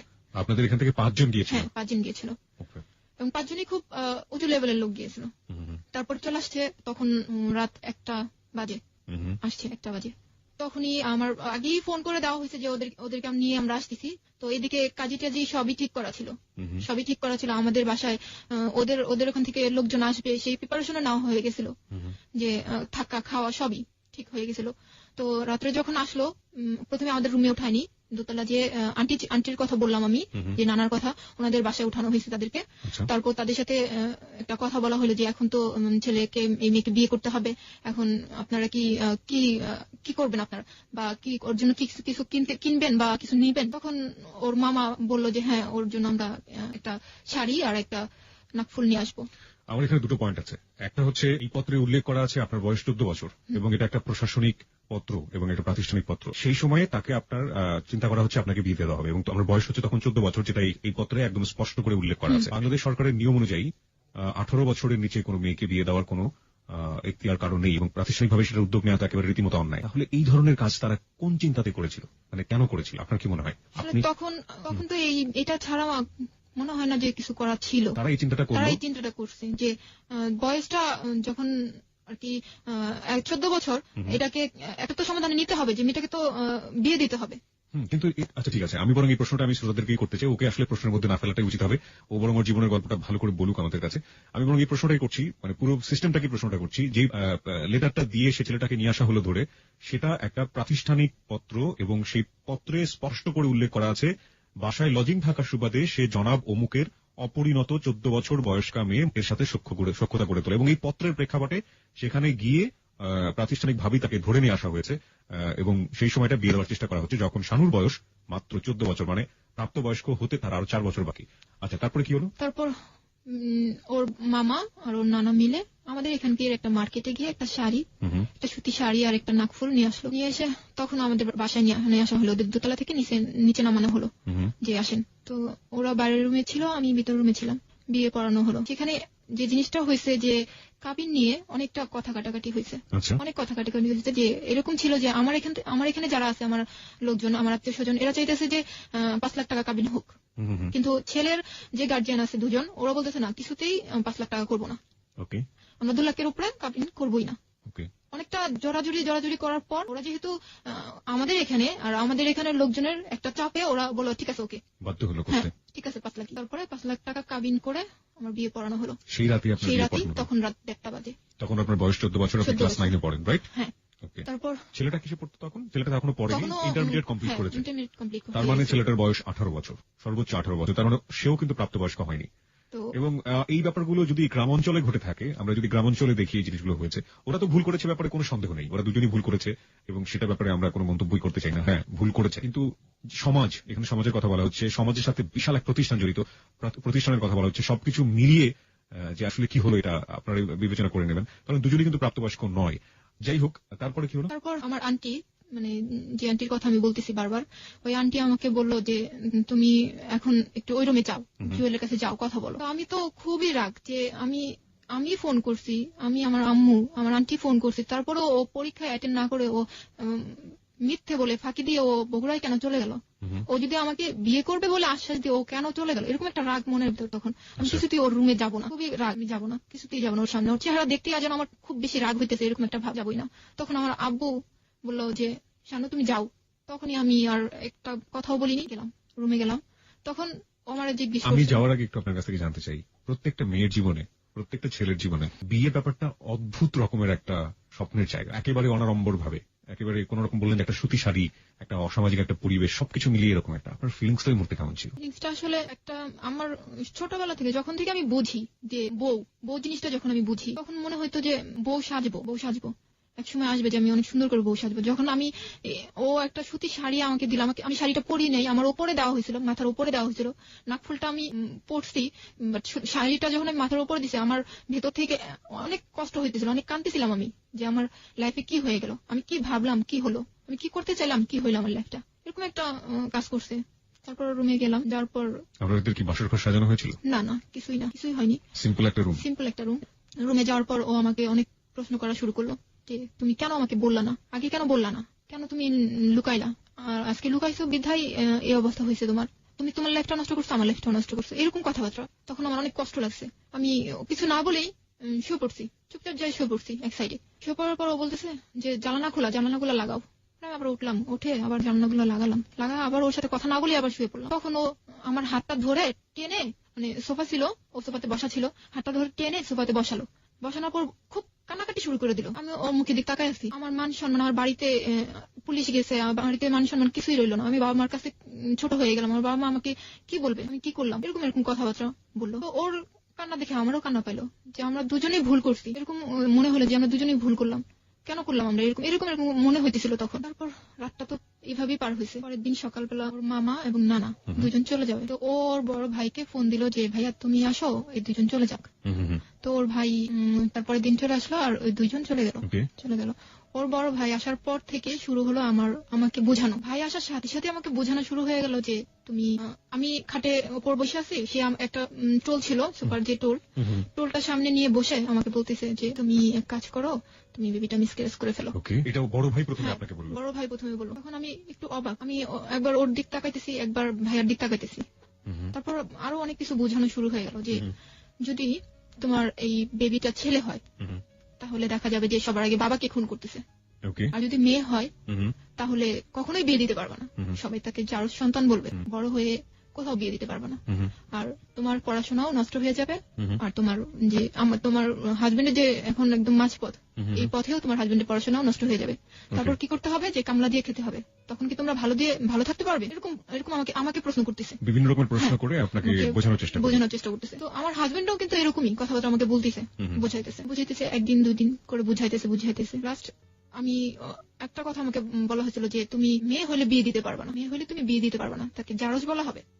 এই কথাটা আমার অনেক বেশি লাগছিল। তখন আমি বললাম হ্যাঁ ঠিক আছে, আমি বেবি মিসক্যারেজ করবো। ক্লাস 9-এ পড়েন আপনি, 14 বছর বয়স, আপনি 5 মান্থ প্রেগন্যান্ট, এবং আপনি ওই সময় বেবি অ্যাবর্ট করতে যাচ্ছেন। আপনার ফিজিক্যাল, আমি একেবারেই হ্যাংলা ছিলাম, আর বলতেছি। তো তখন আমি রাজি হয়ে গেলাম যে হ্যাঁ আমি বেবিটা মিসক্যারেজ করে ফেলবো। তো এখন বিভিন্ন হসপিটাল আমাকে না হচ্ছে, ওর ভাই বিভিন্ন হসপিটাল কেন নিচ্ছে? বিভিন্ন হসপিটালে এই কারণে যে হসপিটালে আমি যাচ্ছি না কেন, আমার অপারেশন করতে চাইতেছে না। একই হইতেছে আমার প্রেশার এতই কম ছিল, অনেক কম ছিল, আর গায়ে রক্ত একেবারেই ছিল না। তো এই কারণে ডাক্তাররা বলতেছে না আমরা এটা করতে পারবো না, যদিও করি আপনাকে বনসই দিতে হবে, যে কিছু হলে, এই মেয়ের কিছু হলে এটার জন্য ডাক্তাররা দায়ী থাকবে না। আপনার প্যারেন্টস যারা ছিল, আপনার অভিভাবক যারা ছিল, তারা কি বলছিল? আমার আব্বু এটার জন্য আমাকে একদমই সাপোর্ট করেনি, আমাকে অনেক বুঝাইছে যে আমরা পালবো, তোমার পালা লাগবে না, আমরা পালবো। আমার এক আন্টি ছিল, যে অনেক গরিব একটা আন্টি, আমার আম্মুর খালাতো বোন। তো ওই আন্টি আমাকে বলছে যে তুই শুধু আমাকে দিয়ে দে, জন্মটা দিয়ে আমাকে দিয়ে দে, আমি সারা জীবন তোর সামনেই আসবো না ওর নিয়ে, এরকম বলছে। তারপর আমি রাজি হইনি, বলছি না। আমি আমার হাজবেন্ডকে বললাম যে আমি বেবিটা রাখি, আমাদের কাছে রাখবো না, আমার আন্টিকে দিয়ে দেবো, নিয়ে যাক, আমার চোখের সামনে থাকবে না, অনেক দূরে নিয়ে যাবে, এরকম বলছি ওকে আমি। কিন্তু ও কিছুতেই কিছু না, মিসক্যারেজ করতেই হবে, তাহলে তোমার প্রবলেম আমার প্রবলেম, এটা থাকলে অনেক প্রবলেম হবে, অনেক প্রবলেমের কথা আমাকে বুঝাইলো। তারপর তো আমি রাজি হলাম। আমার আব্বু আম্মু একদমই রাজি ছিল না। অনেক হসপিটাল ঘোরার পর আমাদের গাজীপুরে যে সদর হসপিটাল, ওখানকার একটা নার্স ছিল মহিলা, ওই মহিলা আমাকে, আমার হাজবেন্ডকে বললো যে আমি এই জিনিসটা করাই দিতে পারবো, তবে এখানে না, হসপিটালে না, একটা বাড়িতে। তখন আমার হাজবেন্ড রাজি হয়ে গেল, ঠিক আছে আমাদেরকে ওখানে নিয়ে চলেন। তো সেদিন আমরা ঠিকঠাক করে চলে আসছি, বাসায় চলে আসছি। বাসায় আসার পর আম্মুরও বলছি যে আম্মু এই ঘটনা, এখানে নিয়ে গেছিল সদর হসপিটালের এক নার্স আছে, নার্স আমাদের এই বলছে। তখন আম্মু ওই নার্সের কথা বলার সাথে সাথে আম্মু নার্সকে চিনা ফেলছে, বলছে এটা তো এই নাম না? আমি বলছি হ্যাঁ এই নামটাই। তো বলছে বাবা তুমি মরে যাবা, আমাকে বলছে বাবা তুমি মরে যাবা, তোমার কোনো দরকার নাই, তুমি জুয়েলকে মানা করে দাও যে আমি মিসক্যারেজ করবো না, মানা করে দাও। আমার মা তো একদমই রাজি না, একদমই না। তো আমি বললাম না আম্মু এই সমস্যা হবে, দেখো মা আমার এই যে পড়াশোনা একদম একেবারে নষ্ট হয়ে যাবে, আর ছেলে হলে ওর বাবাকে খুন করবে, মেয়ে হলে এই করবে, বিয়ে দিতে পারবো না, যার সন্তান বলবে, এরকম আমার মাকে আমি বুঝাইতেছি। তারপর আমার আম্মু আর কিছুই বলে নাই, আম্মু রাজি না, মানে হ্যাঁও বলে নাই নাও বলে নাই, কিছুই না, চুপ করে আছে। তার পরের দিন সকালবেলা আমি আমার হাজবেন্ড দুজন হসপিটালে, মানে ওই সদর হসপিটালে চলে গেলাম। যাওয়ার সময় আম্মু গোসলখানায় ছিল, বলার জন্য যে বলবো যে আম্মু আমি চলে যেতেছি, আম্মু আমার চেহারাটাও দেখেনি, শুধু গোসলখানার ও পাশে আম্মা ছিল, আমি এ পাশ থেকে বললাম যে আম্মু আমি চলে গেলাম। ওখান থেকে ওই নার্স একটা বাড়িতে আমাকে নিয়ে গেল। ওখানে ওই বাড়িতে আসলে যে মহিলা, ওই মহিলা বেবি মিসক্যারেজই করে, ওনার কাজই হচ্ছে এটা। তো রুমটা ছিল এরকম, আমি বলতে চাই যে একটা বেড ছিল আর পাশে আরেকটা বেড ছিল, আর যে বেডটাতে আমি ছিলাম ওই বেডটা আমাদের বিছানা যেরকম তোষক জাজিম টাজিম থাকে এরকম সেম, কোন হসপিটালে যে বেডগুলো ওরকম না, এরকম বেড। তো ওখানে আমাকে নিয়ে গেল, ওখানে ওই বেডে আমাকে রাখা হলো, এবং যখন আমি গেছি তখনই আমাকে দেওয়া হলো, স্যালাইন দেওয়া হলো, আর একের পর এক ক্যাপসুল খাইতে দেওয়া হলো। আমার একের পর একটা ক্যাপসুল খেলাম। আর এটা ওই নার্সে করছে, কোনো ডাক্তার না, কোনো ডাক্তার না, নার্সও বলা যাবে না ওটাকে। নার্স তো ওখানে আমাকে পরিচয় করে দিয়ে চলে আসলো। কে করছে আপনি কিছুই জানেন না? কে করতেছে আমি কিন্তু জানি না। একটা মহিলা ছিল, একটা বুড়া মহিলা ছিল, উনি করছে সবকিছু। উনি আমাকে ওষুধ দিতেছে, উনি আমাকে স্যালাইন লাগাইছে, উনি আমাকে এই স্যালাইনের ভিতর যে বিভিন্ন রকমের ওষুধ ওগুলা দিচ্ছে, ওই মহিলাই করছে। যখন আমি আমার পেটের ব্যথাটা আস্তে আস্তে বাড়তে শুরু করলো, পেটে ব্যথা করতেছে, আমার কোমর থেকে পেটে ব্যথা করতেছে, আস্তে আস্তে ব্যথা করতেছে। যখন আমার ব্যথাটা এত পরিমাণ বেড়ে গেল যে আমি কিছুতেই থাকতে পারছি না, আমার অনেক চিল্লাচিল্লি করতেছি, আমি অনেক চিল্লাচিল্লি করতেছি। তখন আমার হাজবেন্ড কি করলো, যে আমার আম্মুকে যে বাসায় আয়সা নিয়ে গেল, আমাকে ওই অবস্থা ওখানে রেখে আমার আম্মুকে নিতে আসলো। আমার আম্মু কিন্তু আম্মু ডাকে না, ডাকে আন্টি। তো বললো আন্টি আপনি একটু চলেন, শানুর অবস্থা তো ভালো না, একটু চলেন, এরকম। তো আম্মু তো ওই কথা শোনার পর আমার আম্মু পাগলের মতো ওর সাথে চলে আসছে। আমাকে যখন দেখছে যে আমি বেডের মধ্যে এরকম ব্যথায় কাতরাতেছি, তখন আম্মু যে কি করছে আমি মানে না দেখলে সেটা কেউ বুঝবে না। আমার সারা মুখে আম্মু এত চুমা খাইতেছে আর বলতেছে আমার মেয়ে মরে যাচ্ছে, আমার মেয়ে মরে যাচ্ছে, এরকম করতেছে। তারপর ওই দিন সারাদিনই আমি বেডে ছিলাম, এরকম চালান চলতেছে, আমি ব্যথা এরকম চিল্লাইতেছি। পরের দিন শুক্রবার সকালবেলা, এটা ছিল 16 আগস্ট, বেবিটা নর্মালি হইলো, এবং নর্মালি হলো এবং সেটা মৃত। আমি একটা কথা বলতে চাই যে যখন বেবিটা অনেক নড়তেছিল আমার পেটের মধ্যে, তখন ওই মহিলাটা একটা ছোট কলসির মধ্যে গরম পানি নিয়ে আমার পেটের উপর রাখছিল। তখন মনে হলো কি যে আরো বেশি মনে হয় বাচ্চাটা নড়তেছে, চিল্লাইতেছে, এরকম মনে হলো আমার কাছে। তারপরে পরের দিন তো হলো, তখন আমার আন্টিকে আমার আম্মু খবর দিল যে তুমি একটু আসবো। এটা ওই আন্টি যে আন্টিটা বেবিটা নিতে চাইছিল, বলছিল আমি সারা জীবন আসবো না তোমার সামনে। আন্টিটা আসার পরে আমি বললাম, আন্টি আমাকে একটু বেবিটাকে দেখান তো, চেহারাটা একটু দেখান আমাকে। তো আন্টি একটু ঘুরায় আমাকে চেহারাটা দেখালো। তখনই আমি সেই মুহূর্তে আমি বুঝতে পারলাম যে আমি কত বড় একটা ভুল করছি। সেদিনই চলে আসছি, ওখান থেকে নিয়ে আসছে আমাকে একটা সিএনজি ভাড়া করে বাসায় নিয়ে আসছে। নিয়ে এসে আমি খুবই অসুস্থ, আমাকে ওষুধপত্র দেওয়া হয়েছে, আমি একদমই মানে আমাকে কোলে করে এসে নিতে হয় গোসলখানায়, কোলে করে আমাকে টয়লেটে নিতে হয়, এরকম অবস্থা। বেবিটা কি ছেলে ছিল না মেয়ে ছিল? মেয়ে ছিল। তো অনেক অসুস্থ, ও আমাকে এখানে রেখেই আস্তে আস্তে বিকাল হয়ে গেছে, একটু সন্ধ্যা সন্ধ্যা টাইপ হয়ে গেছে। তো আমার আম্মু তখনও আর কি ওষুধপত্র আনতে পারেনি। আম্মু আর আব্বু দুজনে মিলে আমাদের বাহিরে গেল আর কি, মার্কেটে গেল যে ওষুধগুলো নিয়ে আসি, আর ওরে রাইখে গেল, আমার হাজবেন্ডকে আমার বাসায় রেখে গেল যে তুমি একটু কাছে বসে থাকো, ওর কাছে বসে থাকো। তো ও বসেই ছিল। কিছুক্ষণ পরে একটা ফোন আসছে, ফোনটা ছিল ওর একটা পাতানো বোন ছিল, ওইটা আমাদের ওখানকারই পাতানো বোন। ও বোন ডাকছিল, আর ওর ওই বোনের মাকে ও মা ডাকছিল। তো ওই ফোনটা পেয়ে ও আমাকে, আমার এত জ্বর, এত অসুস্থ, আমি এই অবস্থায় রেখে ও চলে গেল বোনের কাছে, চলে গেছে। অনেকক্ষণ হয়ে গেছে, এর মধ্যে আমার এত জ্বর উঠছে, আমি কাঁপতেছি। আমার ছোট বোনটা একটা ল্যাব দিছে, আরেকটা ল্যাব দিছে, 3টা ল্যাব দেওয়ার পর আমি কাঁপতেছি, আমি কাঁপা পড়ে যেতেছি, এত আমার জ্বর উঠছে। বালিশ দিয়ে আমার ছোট বোনটা উপরে উঠা চাপ দিয়ে রাখছে আমাকে। তো তারপরে দেখতেছি আমি আরো বেশি আমার অবস্থা তো খারাপ। তার পাশে একটা আন্টি ছিল, আন্টিকে ডেকে নিয়েছে, আন্টি একটু আসেন তো, আপু তো এরকম করতেছে। তো আন্টিও আসছে, এমন সময় আমার আব্বু আম্মু চলে আসে। আসার পর দেখে আমার এই অবস্থা, তাড়াতাড়ি মাথাটাতে পানি টানি দিল, দেওয়ার পরে একটু ঠিক হলাম, ওষুধ খাওয়ালো, একটু ঠিক হলাম। তো আমাকে জিজ্ঞেস করলো জুয়েল কোথায়। আমি বললাম ও রোজি আপু ফোন দিছে তো ওখানে গেছে। ওর বোনের কথা বললাম যে ওখানে ফোন দিছে তো ওর কাছে গেছে। তো আমার আব্বু এত রাগ ছিল, মনে হয়েছিল সেদিন ওকে মেরেই ফেলবে, এই অবস্থা। আমার আব্বু খুব রাগ করছে। ও আসার সাথে সাথে আমার আব্বু ওর ডাইকে নিছে, এদিকে আসো। তো যাওয়ার পরে ও আমার আব্বুর, আমি জানি না, আমি তো এই রুমে, ও আব্বুকে হাত দুইটা ধরে কি যে বললো আমি জানি না। আমার আব্বু একেবারেই ঠান্ডা হয়ে গেল, কিছুই বললো না, কিছুই বললো না যে আমার মেয়েটাকে এইভাবে রাখা গেলা, বা আমার মেয়েটাকে এত অসুস্থ তুমি কিভাবে গেলে, ওখানে যাওয়াটা কি এত জরুরি ছিল, এগুলো কিছুই বলেনি। ও হাত ধরে কি বোঝালো, আমার বাবা একদমই ঠান্ডা হয়ে গেল। কি বুঝেছিল পরে জেনেছেন কিছু? না, আমি কিছুই শুনিনি। কথাটা এরকম ছিল যে ও এরকম একটা ছেলে যে কোনো মানুষের সাথে কথা বলতো এমনিতেই নর্মাল হয়ে যেত, ওর প্রতি একটা আকর্ষণ চলে আসতো, ছেলে হোক মেয়ে হোক। এখানে আমি একটু বলি তাদেরকে, সেটা হচ্ছে যে he is looking to smart, এবং ওর ছবিগুলো আমি দেখেছি, আসলেই অনেক অনেক সুন্দর দেখতে, অনেক ইয়াং, অনেক হ্যান্ডসাম দেখতে। এবং শামিমা আজকে কিছু পিকচার কিছু ফটো নিয়ে এসছে ওর সাথে করে, তো ছবিগুলো আমি দেখছিলাম, আসলে ওদের সেই সময়কার ছবিগুলো বর্তমানে যদি দুই একটা আসে ওর কাছে, ওগুলো একটু দেখার চেষ্টা করেছি। আমার কাছে মনে হচ্ছে যে ও আসলে দেখতে অনেক ভালো এবং অনেক স্মার্ট এবং খুবই গুড লুকিং একটা ছেলে।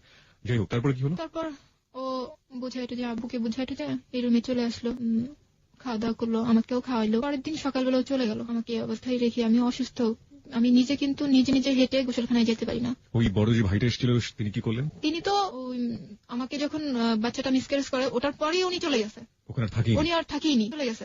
তো আমার হাজবেন্ডও তার পরের দিন চলে গেছে। আমি আমার বিয়ের কারণে অনেকটা আমার বাবা ঋণী হয়ে গেছিল।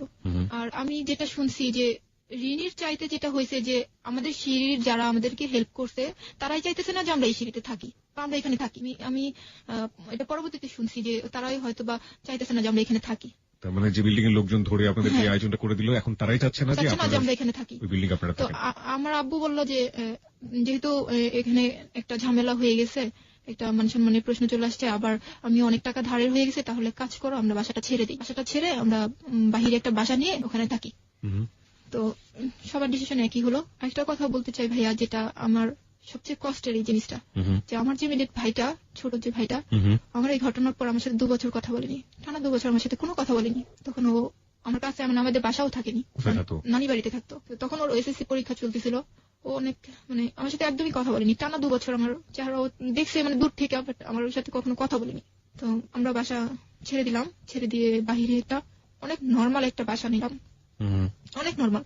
ওখানে যাওয়ার পরে আগে থেকে একটু ওই যে বাবা বিদেশের ব্যাপারে ঋণ টিন ছিল, তারপর আবার আমার বিয়ের যে ঋণ টিন হয়েছিল, এগুলো মিলে অনেক কিছু মিলে অনেকটা ধারের হয়ে গেছে। ধার বলতে যেটা হয় যে সুদের টাকা যেটাকে বলে, এরকম টাইপের হয়ে গেছিল। তো ওখানে যাওয়ার পরে দেখা গেছে বাথরুমটা অনেক দূরে যায়, বাথরুমটা গোসল করতে হইতো আমার, এরকম একটা পরিস্থিতি। তারপরও মানায় নিয়েছিলাম, আস্তে আস্তে মানায় নিয়েছি। তো সবসময় শরীরটা আস্তে আস্তে একটু ভালো হওয়া শুরু করলো, যে হ্যাঁ আমি ভালো হইতেছি, সুস্থ হইতেছি। তারপর আমি সারাক্ষণ একটা মন খারাপ করে থাকি, তো মানে সারাক্ষণ একটা টেনশন, একটা মন খারাপ, কষ্ট, কারোর সাথে মিশি না, ঘরের মধ্যেই কারোর সাথে কথা বলি না, এরকম। তো আম্মু বললো, তুমি সারাক্ষণ ঘরের মধ্যে এরকম বসে থাকো, তুমি এক কাজ করো, তোমার আন্টির কাছে চলে যাও। আমার আম্মুরা হচ্ছে 5 বোন, যে বোনটা মানিকগঞ্জ থাকে, ওর কাছে আমি চলে গেলাম মানিকগঞ্জে যাওয়ার আগে আমার একটু জানতে ইচ্ছে করছেন যে আপনি তো বিয়ে করলেন, এখন সে হচ্ছে আপনার বর, বিয়ে করার পরে সে বাড়িতে চলে গেল, কিন্তু তার বাবা মা মানে আপনার শ্বশুর শাশুড়ি কি কখনো আপনার সাথে যোগাযোগ করেনি? সেই সময় বিশেষ করে যোগাযোগ করেনি আপনার সঙ্গে? কোনো যোগাযোগ করেনি। আপনার বাবা মা কি ওই আপনার শ্বশুর শাশুড়ির সঙ্গে যোগাযোগ করেছিল? না, করেনি। তারাও কোনো যোগাযোগ করেনি। তারপরে আমাকে মানিকগঞ্জ রাইখে আসা হলো। আমি ওখানে 8 দিন ছিলাম। 8 দিনই বলবো না, অনেক বেশি ভালো ছিলাম। টেনশনই ছিলাম অনেক, যে বাসায় আমি এই অবস্থায়, আমার আব্বু এত টাকা ঋণ হলো, কি হইতেছে, আমার ছোট ছোট ভাই বোন 2টা, আম্মু কি ঠিক মতো আছে কিনা, খুব টেনশন হইতো। তারপর 8 দিন ছিলাম। 8 দিন থাকার পর হঠাৎ আমার আব্বু ফোন করছে আমার খালুর কাছে। খালুর কাছে ফোন দিছে যে শানুর একটু দাও, কথা বলি। তো আমি তখন বাসায় ছিলাম না, আমি তখন আমার ওই কাজিনের সাথে হাঁটতে বের হয়েছিলাম। তো আমার কিছুক্ষণ পরে যখন বাসায় আসছি, তখন আমার আব্বু আবার ফোন দিছে। তখন আমাকে বললো যে তুমি চলে আসো বাবা, আসছে, তুমি ওখানে থাকাটা তোমার ঠিক হবে না, চলে আসো। কতদিন পরে আপনাদের বাড়িতে এসেছিল? 4 মাস। মানে বেবি অ্যাবর্ট করার পরে গেল, তার 4 মাস পরে সে আসলো। এর মধ্যে কিন্তু ওর সাথে আমার কোনো কন্টাক্ট নেই, কোনো যোগাযোগ নাই, কিছু নাই। কত সালের ঘটনা এটা? এটা হচ্ছে 2004। ফোন তখন কি অ্যাভেলেবল? ফোন তখন অ্যাভেলেবল না। তো কোনো যোগাযোগ হয়নি। আমি অনেক চেষ্টা করছি। ওর এক মামা ছিল, আমি ভাবতাম যে হয়তোবা বাড়িতে যায়নি, হয়তোবা ঢাকায় আছে, যে এই মামার নাম্বার ও মামার কাছে থাকতো আর কি, মিরপুরে। তো ভাবতাম যে ওই মামার কাছে হয়তোবা আছে। আমি অনেকবার ওর মামার নাম্বারে ট্রাই করছি, কিন্তু ওর মামা আমাকে অনেক অপমান করছে, অনেক বাজে বাজে কথা বলছে। যাই হোক, তারপরে আমি ওর সাথে যোগাযোগ অনেক চেষ্টা করছি। তারপর 4 মাস যখন যোগাযোগ করতেই পারলাম না, 4 মাস পরে যখন ও আসছে, তখন আমার খুব আগ্রহ যে আমি এখানে থাকবোই না, আজকেই চলে যাবো, এরকম একটা ছিল। পরের দিন সকালবেলা আমি চলে আসছি বাসায় আসার পর দেখি যে ও আমাদের রুমে না, অন্য একটা রুমে শুয়ে আছে, অন্য একটা রুমে। আর আমাদের রুমে কিন্তু কিছুই ছিল না, বসার মতো, শোয়ার মতো। 4 মাস পরে এসে কিভাবে আপনাদের খুঁজে বের করলো? খুঁজে বের করছে যে আমার নানু বাড়িটা ছিল আপনার, আমরা যেখানে থাকি কোয়ার্টারে যেখানে থাকতাম, তার গেটের আর কি মানে অপর সাইডে। ও জানতো যে ক্যানবোর্ড কলেজটা তারপরেই শানুর নানির বাড়ি, এরকম ও জানতো। তো ওই স্কুল গেট, ওইটার জায়গাটার নাম ছিল স্কুল গেট। ওখানে যাওয়ার পরে ও আমার আব্বু বা আমার আম্মু, বিশেষ করে আমার আম্মু, যেহেতু আমার আম্মু ওখানকার মেয়ে, আমার আম্মুর নামটা বলার সাথে সাথে ওকে দেখাই দিছে যে ওরা এখানে থাকে। তারপর আমি চলে এসে দেখি ও অন্য একটা রুমে বসে আছে। সেই সময় তো আমাদের রুমে কিছুই ছিল না, কোনো ফার্নিচার, কোনো কিছুই ছিল না, সবকিছুই আমার আব্বু বিক্রি করে দিয়েছিল ঋণের টাকা পরিশোধের জন্য। তো মানে কিছুই ছিল না, একেবারে কিছু না, ফ্যানটা পর্যন্ত ছিল না আমাদের রুমে। তো ও আমাকে বললো যে তোমাদের রুমটা কোথায়? তো আমি বললাম যে পাশে। আমাকে বললো চলো তোমাদের রুমে চলো। তো ওই অবস্থায় আমার রুমে কিছুই নাই, ওই অবস্থায় ও আমাদের রুমে আসলো এবং একে একে সবকিছু বলা শুরু করলো যে 4 মাস কেন ও যোগাযোগ করেনি আমার সাথে। কি ছিল কারণগুলো? কারণটা ছিল যে 4 মাস ওর আব্বু আম্মু চাইনি যে ও এখানে যোগাযোগটা রাখুক। ও চাইছে যে ও আগে দাঁড়াক, ও আগে কিছু একটা করুক, নিজের পায়ে দাঁড়াক। হ্যাঁ, নিজের পায়ে দাঁড়াক, এরপর না হয় ও যোগাযোগটা কন্টিনিউ করবে, এরকম একটা কথা ছিল। যে ও বাসায় পড়াশোনা করতেছিল, ও ঢাকায় কোথাও সেটেল হবে, এরকম ভাবনা ছিল, যে কারণে ও আমার সাথে একদমই যোগাযোগ করেনি। আমি এটাকে খুব বেশি বড় কিছু ভাবি নেই তখন ভাবছি আচ্ছা ঠিক আছে, এটা হয়েছে, আচ্ছা এখন তো সব ঠিক হয়ে যাবে, এখন তো ও ঢাকায় থাকবে, আমি এখানে থেকে পড়াশোনা করব। আমাকে বোঝালো যে আমি ঢাকায় থাকবো, তুমি এখান থেকে পড়াশোনাটা করবা, আর আমি ঢাকায় থেকে পড়াশোনাটা করব, মাঝে মাঝে আমি এখানে আসবো, তোমার এখানে আসবো, সব ঠিক হয়ে যাবে। তখন আমার আব্বু আম্মুর সাথে ও বললো যে আন্টি, আমি ঢাকায় থাকবো, আমি এখানে আসা যাওয়া করবো, এবং সময় হলে আমি ওকে নিয়ে যাবো। আমার আব্বু আম্মু খুব বেশি ওরে দেয়নি, যে খুব বেশি চাপ দেয়নি যে এখনই তোমাকে ওকে নিয়ে যেতে হবে, এরকম চাপ দেয়নি। তো ও ঢাকায় থাকতো আর আমি আমার বাসা থেকে পড়াশোনাটা চালিয়ে যেতেছিলাম। 2005-এ আমি আবার ক্লাস 9-এ ভর্তি হই। 5-এ যখন আমি 9-এ ভর্তি হই, আর ও তখন ঢাকায়, ও আমাকে বলছিল যে জাহাঙ্গীরেও ভর্তি হয়েছিল, প্লাস ও হচ্ছে আপনার আইএল টেস্ট করতেছিল। এর মধ্যে ওর সাথে আমার কখনোই কোনোদিন কোনো বিষয়, জাহাঙ্গীরনগর ইউনিভার্সিটিতে চান্স পেয়েছিল, রাইট? পেয়েছিল। কিসে পড়তে আপনি জানতেন? না, আমি জানতাম না। ওটা ছিল আসলে, ওটা ও ভর্তি হয়নি, ওখানে মিথ্যা কথা ছিল। তখন আমাকে বলছিল যে আমি জাহাঙ্গীরে ভর্তি হয়েছি, আর প্লাস পাশাপাশি আমি আইএল টেস্ট করছি। তো আমি ওকে বিশ্বাস করছি, ওকে ঠিক আছে। তো আমি ও কি করছে যে এর মধ্যে কিন্তু ওর সাথে আমার কোনো ঝগড়া ঝাঁটি, কোনো কিছু না, মনোমালিন্য কিছুই কখনো কোনো বিষয় নিয়ে হয়নি, না ওর বাসার লোকজনকে নিয়ে, না আমার বাসার লোকজনকে নিয়ে, কোনো কিছুই হয়নি। আমি যে ও আমার সাথে ফ্লোরে থাকতেছে, আমার মাথার উপর ফ্যান নেই, ও আমার সাথে থাকতেছে, আমার বাথরুমটা অনেক দূরে, ওখানেই যাইতেছে, এমনকি সাপ্লাই পানি নেই, কল চেপে পানি বের করতে হইতেছে, ও করতেছে তাই করতেছে। এবং বর্ষার দিন আসলে টিন আসলে ওপরে, ঘরে টিন আসলে ওপরে, ওই টিন দিয়ে পানি পড়তো, ওর কোনো কিছুই মনে হতো না। ওরকম পরিবেশে ও আমার সাথে ছিল, মানায় গেছে আমার সাথে, আমি যেরকম পরিবেশে ছিলাম ও সেরকম পরিবেশে ছিল। চলতেছে ভালো ভালো, অনেক ভালো চলতেছে। ও ঢাকা টিউশনি করে যতটুকু পারতো আমাকে হেল্প করতো, 500, 300 টাকা, 200 টাকা বা 500 টাকা যখনই যা পারতো আমাকে দিত। আপনার সঙ্গে থাকতো নাকি ওর আলাদা কোথাও থাকতো? না, ও ঢাকায় থাকতো। ও আসতো সপ্তাহে 1 দিন বা 15 দিনে 1 দিন থাকতো, 2 দিন এরকম আসতো। তো খুব ভালো সম্পর্ক যাইতেছিল, কোনো প্রবলেম হয়নি ওর সাথে আমার তখন। 2006 চলে আসছে, ওর ভিসা হয়ে গেল। ও এখন আমাকে বলতেছে যে আমার তো ভিসা হয়ে গেছে, আমি তো তারিখটা সঠিক মনে করতে পারতেছি না, ও ডেটটা মনে নেই আমার, যে ওই তারিখে আমাকে চলে যেতে হবে। আচ্ছা, যাওয়ার আগে আমি কিছু জানতে চাই যে বিয়ে হলো কত সালে আপনাদের? 3 সালে। 2003 সালে। 2006 সালে এসে বলছে চলে যাবে। 3 বছর আপনারা ঘর সংসার করলেন। ঘর সংসার বলতে কি আমি আমার বাবার বাড়িতে, ও ঢাকায়, ও আসা যাওয়া করতো আমার এখানে। এই 3 বছরে আপনি কখনো বলেননি যে আপনি ওর বাবা মার বাড়ি বা আপনার শ্বশুর শাশুড়ির সাথে দেখা করতে চান? হ্যাঁ, বলছি। ও কি বলেছে?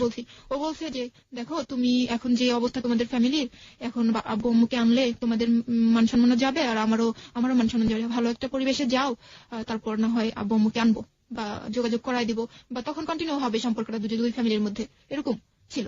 ফোনেও কখনো কথা বলেন? না, ফোনে তো আমাকে কখনো ফোনে কথা বলতেই দেয়নি। আমি বহুবার চেষ্টা করছি কথা বলার জন্য, আমাকে কথা বলতে দেয়নি। তারপর 2006 ও আমাকে। আপনার বাবা মা কেন স্টেপ নিল না? আপনার বাবা মার তো উচিত ছিল যে। আমার বাবা মা এর জন্য নেয়নি, আমি বলতেছি।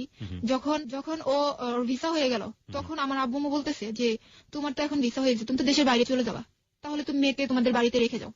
তখন ও বলতেছে না আন্টি, এখন সময় হয়নি, আমি দেশের বাইরে থেকে ঘুরে আসি, এর মধ্যে ওর ম্যাট্রিক পাসটা হয়ে যাবে, তারপর না হয় আমি বাড়িতে নিয়ে যাবো। এরকম কথা ছিল। যখনই এই কথাটা বলছে আমার আব্বু আম্মু যে এখন ওকে রেখে যাও, না, ও একই কথা যে ওর আগে ম্যাট্রিক পাসটা হোক, আর তাহলে আমি বাসায় একটু জোর গলায় বলতে পারবো, আর আপনারাও একটা ভালো পরিবেশে যান। আপনি কি মাঝখানে একবার ফেল করেছিলেন? হ্যাঁ, ক্লাস 9 যখন আমার বিয়ে হয়, তখন কিন্তু আমার গ্যাপ গেছে। আমি ক্লাস 2005 কিন্তু আবার 9 ভর্তি হলাম। পরীক্ষাটা কিন্তু আমি দিছি 7-এ। কোন স্কুলে পড়তেন আপনি?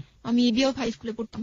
তো তখন ও 2006 এরকম তারিখ ফিক্সড হলো যে এই তারিখে চলে যাবে। কোথায় যাচ্ছ?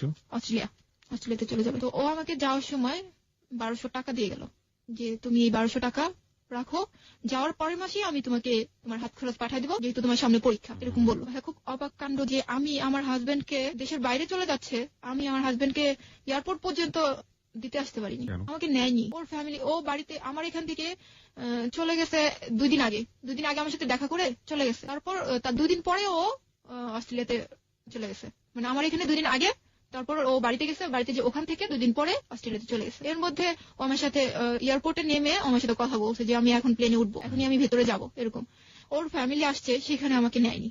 এয়ারপোর্টে ওর ফ্যামিলি সবাই আসছে ওকে বিদায় দেওয়ার জন্য, কিন্তু আমি যাইতে পারিনি, আমাকে নেওয়া হয়নি। আমি বহুবার বলছি যে আমাকে নিয়ে যাও, এটাই তো সুযোগ দিয়ে ওদের সাথে আমার দেখা হইলো, কথাবার্তা হইলো, একটা মিল হয়ে যাবে, আমাকে নিয়ে যাও।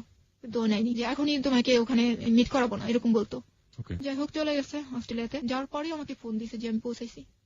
এর মধ্যে কিন্তু ওর ফ্যামিলির সাথে আমার কোনো যোগাযোগ নাই। ও যে অস্ট্রেলিয়াতে চলে গেছে, আমাকে তারা যে রিং দিয়ে বলবে যে তুমি মন খারাপ করো না, বা তুমি থাকো, আমরা আসি, কোনো সান্ত্বনা, কোনো কিছুই আমার ছিল না। ও আমাকে ফোন দিত, ওর সাথে আমার কথা হইতো, এবং আমি ওর কাছ থেকে জানতে পারতাম যে ওর ফ্যামিলি এখন কি করতেছে, কোথায় আছে, কি মানে কেমন আছে, কি হইতেছে, এরকম আমি ওর কাছ থেকে জানতে পারতাম। কিন্তু ওর ফ্যামিলির সাথে আমার কখনো যোগাযোগ হয়নি। তো একটা বছর ও যে চলে গেল, ও আমাকে প্রতি মাসে 5 থেকে 10,000 টাকা দিত। এবং এই টাকা যেহেতু আমার বাবা একটু ঋণে ছিল, এই টাকা থেকে আমি চেষ্টা করলাম যে করতে, বাবার ঋণটাকে একটু হালকা করার জন্য। দেখা যেত যে আমার ভাইয়ের পড়াশোনাটার খরচ আমি বহন করতাম, আর না হলে বাসা ভাড়াটা আমি বহন করতাম, এরকম। তো এর মধ্যে আমি আমার বাবাকে রাজি করাই ফেললাম যে বাবা তুমি একটা কাজ করো, যেহেতু জুয়েল বলছে যে একটা ভালো পরিবেশে গেলে ওর ফ্যামিলি চলে আসবে, তাহলে চলো আমরা আবার কোয়ার্টারটা নেই, অর্থনৈতিক যে হেল্প লাগে আমি করব, যা টাকা পয়সা লাগে আমি করব, তুমি একটা ভালো আবার বাসা নাও। তো আমার বাবা আমার কথাতে রাজি হয়ে গেল। তো বাসা নেওয়ার জন্য আবার দরখাস্ত করাতে অল্প দিনের মধ্যে আমাদের বাসাটা হয়ে গেল। তো আমরা বাসায় উঠলাম। বাসায় যখন উঠি তখন আমাদের কিছুই ছিল না, জাস্ট শুধু কাঁথা বালিশ, এই, আর আমরা 6 জন মানুষ। এই তো বাসাটা হওয়ার পরে যখন আমাকে টাকা দেওয়া শুরু করলো, তখন আমি আস্তে আস্তে একটু ফ্যামিলিটাকে মানে চেঞ্জ করার চেষ্টা করতেছিলাম, যে দেখি এখন একটু ভালো পজিশনে নেওয়া যায় কিনা। আমার ভাইটা তখন ইন্টার পাস করে ফেলছে। তো 2006টা আমি এভাবেই টাকা নিতেছি, আর ওকে বলতেছি যে আমি এই টাকাটা এই মাসে এই করতেছি। যখনই আমি ওর কাছে টাকার হিসাবটা দিতে যাই, একটা কথা কি যে না, আমি এই হিসাবটা শুনতে চাই না। কেন শুনতে চাইবা না? না, কেন শুনতে চাই না? এটা তোমার হাত খরচ টাকা, তুমি যা ইচ্ছা তুমি তাই করো, কিন্তু আমি এটা শুনতে চাবো না, এরকম। তো আমি কিন্তু প্রতি মাসে ওকে হিসাব দিতে চাইতেছি, কিন্তু ও নিতে চাইতেছে না। যাই হোক, তারপরে আমার ফ্যামিলিটা অনেকটা একটু ভালোর দিকে চলে আসছে। 2006 পার হয়ে 2007 চলে আসছে, জুয়েল দেশে আসবে। আমি তো অনেক হ্যাপি যে 1 বছর পর ও আসবে, খুবই খুশি। আমি ওরে আনতে যাবো এরকম একটা চিন্তা ভাবনা ছিল যে আমি যাবো এয়ারপোর্টে, কিন্তু ও চলে আসছে, ওর ভাই নিতে আসছে ওকে। আমি তো যাইতেই পারিনি। আমাকে ফোন করছে যখন অস্ট্রেলিয়ার এয়ারপোর্ট থেকে ও উঠে, তখন আমাকে ফোন দিয়েছে যে আমি এখন উঠবো। যখন ও বাংলাদেশের এয়ারপোর্টে নামে তখন আমাকে ফিলিং দিয়েছে যে আমি নামছি বা আমি দেশে আসছি। বাড়িতে চলে গেছে ওখান থেকে সোজা বগুড়াতে চলে গেছে। চলে যাওয়ার পর 7 দিন পর ও গাজীপুরে আসে, এবং এমন ভাবে আসে যে একটা জামাই শ্বশুর বাড়িতে যেভাবে আসে, অনেক কিছু মানে মিষ্টি ফল টল আবি যাবি এই সেই যা লাগে সবকিছু নিয়ে ও চলে আসছে আমাদের বাসায়। এর মধ্যে বাহির থেকে ও আমার জন্য তেমন কিছুই নিয়ে আসেনি।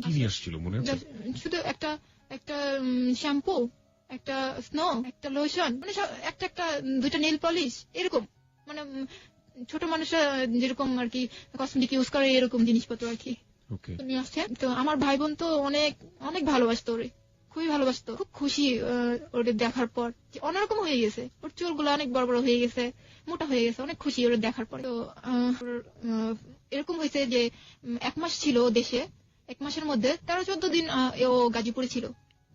টানা না মনে করেন যে 2-3 দিন পর একদিন আসছে, 2 দিন ছিল, বা একদিন পরে আসছে 2 দিন ছিল, এরকম করে 13-14 দিন আমাদের এখানে ছিল, আর বাকিটা সময় বাড়িতে ছিল। এখানে ভালোই ছিল, একদমই ভালো। ওরে নিয়ে আমি ঘুরতেও গেছি, আমার নানির বাড়িতে গেছি, তারপর আমাকে মেলা নিয়ে গেছে, আমাকে ঘুরতে নিয়ে গেছে, এখানে সেখানে নিয়ে গেছে, আমার বোনকেও সাথে নিয়ে গেছে, ভাইকেও নিছে, সবার সাথে সবাইকে সময় দিছে ও। এবং আমার আব্বু আম্মুরে এমন বোঝাইছে, আমার আব্বু আম্মু ওরে ছাড়া অনেক কিছুই বোঝে না। তো তার মনটা মনে হয় যে কি জানি, এটা মানে জাদু, যে ও জাদু করছে আমার ফ্যামিলিটাকে, এত মানে ভালোবেসে ফেলছে আমার ফ্যামিলি। তো 1 মাস কিভাবে যে দেখতে দেখতে কাটা গেল, ওর যাওয়ার সময় হয়ে গেছে, ও আবারও চলে গেল। এবারও আমি চাইছিলাম যে আমি যাবো ওর সাথে, এবার আমি যেতে পারিনি, নেইনি। এবারও আসার পর কিন্তু বলা হয়েছিল যে তুমি আবারও চলে যাচ্ছ, মেয়েটা এখানে, তুমি ওরে এই করো, রাইখা যাও, অন্তত ঘুরাইয়া নিয়ে আসো একবার। হ্যাঁ, তুমি যখন আসছো একবার না হয় তোমাদের বাড়িতে ঘুরাই নিয়ে আসো। অস্ট্রেলিয়া তো কি করতো? অস্ট্রেলিয়াতেও পড়াশোনা করতো, প্লাস একটা জব করতো। ওকে, ঠিক আছে, অ্যাজ ইউজুয়াল। ওকে, যেটা বলছিলেন যে ঘুরে নিয়ে আসার কথা হচ্ছিল। তো আমার আম্মু বলতো যে তুমি একবার ঘুরাই নিয়ে আসো তোমাদের বাড়ি থেকে, বাড়িটা একটু দেখে আসো, সবাইকে একটু চিনা জানা আসুক, ওখানে না থাকলো তুমি নাই, ওখানে না থাকলো তুমি এমনিতে একটু ঘুরাই নিয়ে আসো। বেশি একটা আগ্রহ ছিল না, আন্টি থাক, এখানেই থাক, ওখানে ওর মন ভালো লাগবে না, খারাপ লাগবে, এই সেই। 6-9 বলছিল আমার আম্মু, ঠিক তাই বুঝা, ঠিক আছে ওকে। 2007 চলে আসলো, আমার পরীক্ষা, ও চলে গেল, আমার পরীক্ষা শুরু হলো, এসএসসি পরীক্ষা। তখন আমি একটু অসুস্থ ছিলাম, খুব জ্বর ছিল আমার, এই অবস্থায় আমি পরীক্ষা দিছি। ও চলে গেছে, ওর সাথে আমার কন্টিনিউ যোগাযোগ আছে, রেগুলার যোগাযোগ। দেখা গেছে একদিনে 3-4 বার ফোন দিত আমারে, 3-4 বার ফোন দিত। খাওয়ার টাইমে দুপুরে লাঞ্চের সময় ওকে ফোন দিতেছে, খাইছো? হ্যাঁ খাইছি, এরকম। রাত্রেবেলাও ফোন দিত, খাইছো? হ্যাঁ খাইছি। পরীক্ষা কেমন হলো এরকম জানতো, 3-4 বার তো ফোন দিতই, একদিনে দিত। তো কথা বলতাম, গল্প করতাম, ফোন দিলে ঘন্টা কথা বলতাম, শেষ হইতোই না। যখন অনেক কথা বাকি আছে এরকম কথা বলতেই থাকতাম। যাই হোক, তারপরে 2007 আমার পরীক্ষার রেজাল্ট বের হয়ে গেল যে আমার অঙ্কে খারাপ হলো। আমি বললাম যে আমার অঙ্কে তো খারাপ হয়েছে। ও বললো যে কিছু হয়নি, সমস্যা নেই, আবার দিবা, অঙ্কটা আবার দিবা। তোমার আচ্ছা ঠিক আছে, অঙ্কটা আবার দিব। যাক, এই 7টা এইভাবে ফোনে কথা বইলা সময় কাটাইয়া পরীক্ষা দিয়ে এরকম করে চলে গেল। কিভাবে যে চলে গেছে, 2008 সাল চলে আসছে, এইবার কিন্তু একটু অন্যরকম হয়ে গেল। 2007 যখন ও দেশে আসছে, তখন কিন্তু বরাবর আমাকে ফোন দিয়ে আসছে যে আমি কিন্তু এই তারিখে আসবো, বা আমি এই যে অস্ট্রেলিয়া এয়ারপোর্ট থেকে উঠতেছি, আমি ভেতরে ঢুকতেছি, এখন ফোনটা অফ করবো, এরকম বলতো। এবার একটু অন্যরকম হয়েছে যে ও আমাকে বলেনি যে ও কবে আসবে, ও শুধু বলছে আমি দেশে আসতে পারি। হ্যাঁ, যে আমি কবে আসবো এই তারিখটা কিন্তু আমাকে বলেনি। যখন ও অস্ট্রেলিয়ার এয়ারপোর্টে আসে, তখন আমাকে বলে যে আমি আজকে আসবো, আমি আজকে প্লেনে উঠতেছি। আমি তো পুরো অবাক, আমি এক প্রকার কষ্টই পাইছি যে আমাকে জানালো না, এখনো উঠতেছে, এখনো আসবে, এরকম। তো আবার সেই ঢাকায় নেমে তারপর আবার ফোন দিল যে আমি আসি, আমি নামছি, এরকম। তারপরে আমি বললাম, এরকম সময় নামছে যে ভোর 4টা, তখন ও নামছে। তখন ও গাজীপুরের দিকে রওনা দিতে পারতো তখন রওনাটা। তখন ও বললো কি যে আমি এখন, আমার এক ফ্রেন্ড আছে সুব্রত নাম, ওর বাসায় থাকবো ঢাকায়, পরের দিন আমি চলে যাবো বাড়িতে। তো তখন আমি জোর করিনি যে তুমি বন্ধুর বাসায় কেন থাকবা, তুমি গাজীপুরে চলে আসো, এয়ারপোর্ট থেকে গাজীপুরে যেতে কতক্ষণ লাগবে, চলে আসো, এটা আর বলিনি। তো ওকে ঠিক আছে। কিন্তু পরের দিন সকালে কিন্তু ওর বাড়িতে যাওয়ার কথা, পরের দিন সকালে ও বাড়িতে যায়নি, সারাদিন ঢাকা ছিল। সারাদিন ঢাকা থেকে সন্ধ্যার পরে ও গাড়িতে উঠছে, আমাকে বলেনি এবং আপনার বাসায় সে আসেনি, বলেওনি আমাকে যে আমি সন্ধ্যার পরে উঠছি। যখন ও আমাকে ফোন দিল, তখন আমি একটু বাহিরে একটু চিল্লাচিল্লির মধ্যে ছিলাম। তো তখন আমি ওকে জিজ্ঞেস করলাম যে তুমি কি বাসে ওঠো নাই? বলে যে হ্যাঁ আমি তো বাসে। কিন্তু তখন ও ঢাকায়, ও কিন্তু গাড়িতে উঠছে সন্ধ্যার পরে। তখন আমি যখন সন্ধ্যার পরে রিং দিছি, তখন ও বলতেছে যে আমি এখনো পৌঁছাইনি। আমি বললাম তুমি না কখন রওনা দিছো, তুমি এখনো বগুড়া পৌঁছাও নাই? যে না আমি এখনো পৌঁছাইনি। তুমি রওনাটা দিছো কখন? সন্ধ্যার পরে। তাহলে তো তুমি গাজীপুরে আসতে পারতো, আমার সাথে দেখাটা করে যেতে পারতা, বা তুমি আসতে পারো না আমাকে তো বলতে পারতো যে শানু তুমি এই জায়গাটা আসো, তোমার সাথে দেখা করে যাই, এটা তো বলতে পারতা। বেশি মানে মনে হলো কি একটু বিরক্ত টাইপ, যে আমার কথা শুনতে ওর ভালো লাগতেছে না, এরকম রেখে দিল। রেখে বাড়িতে চলে গেল। তখন মানে ঈদ ছিল।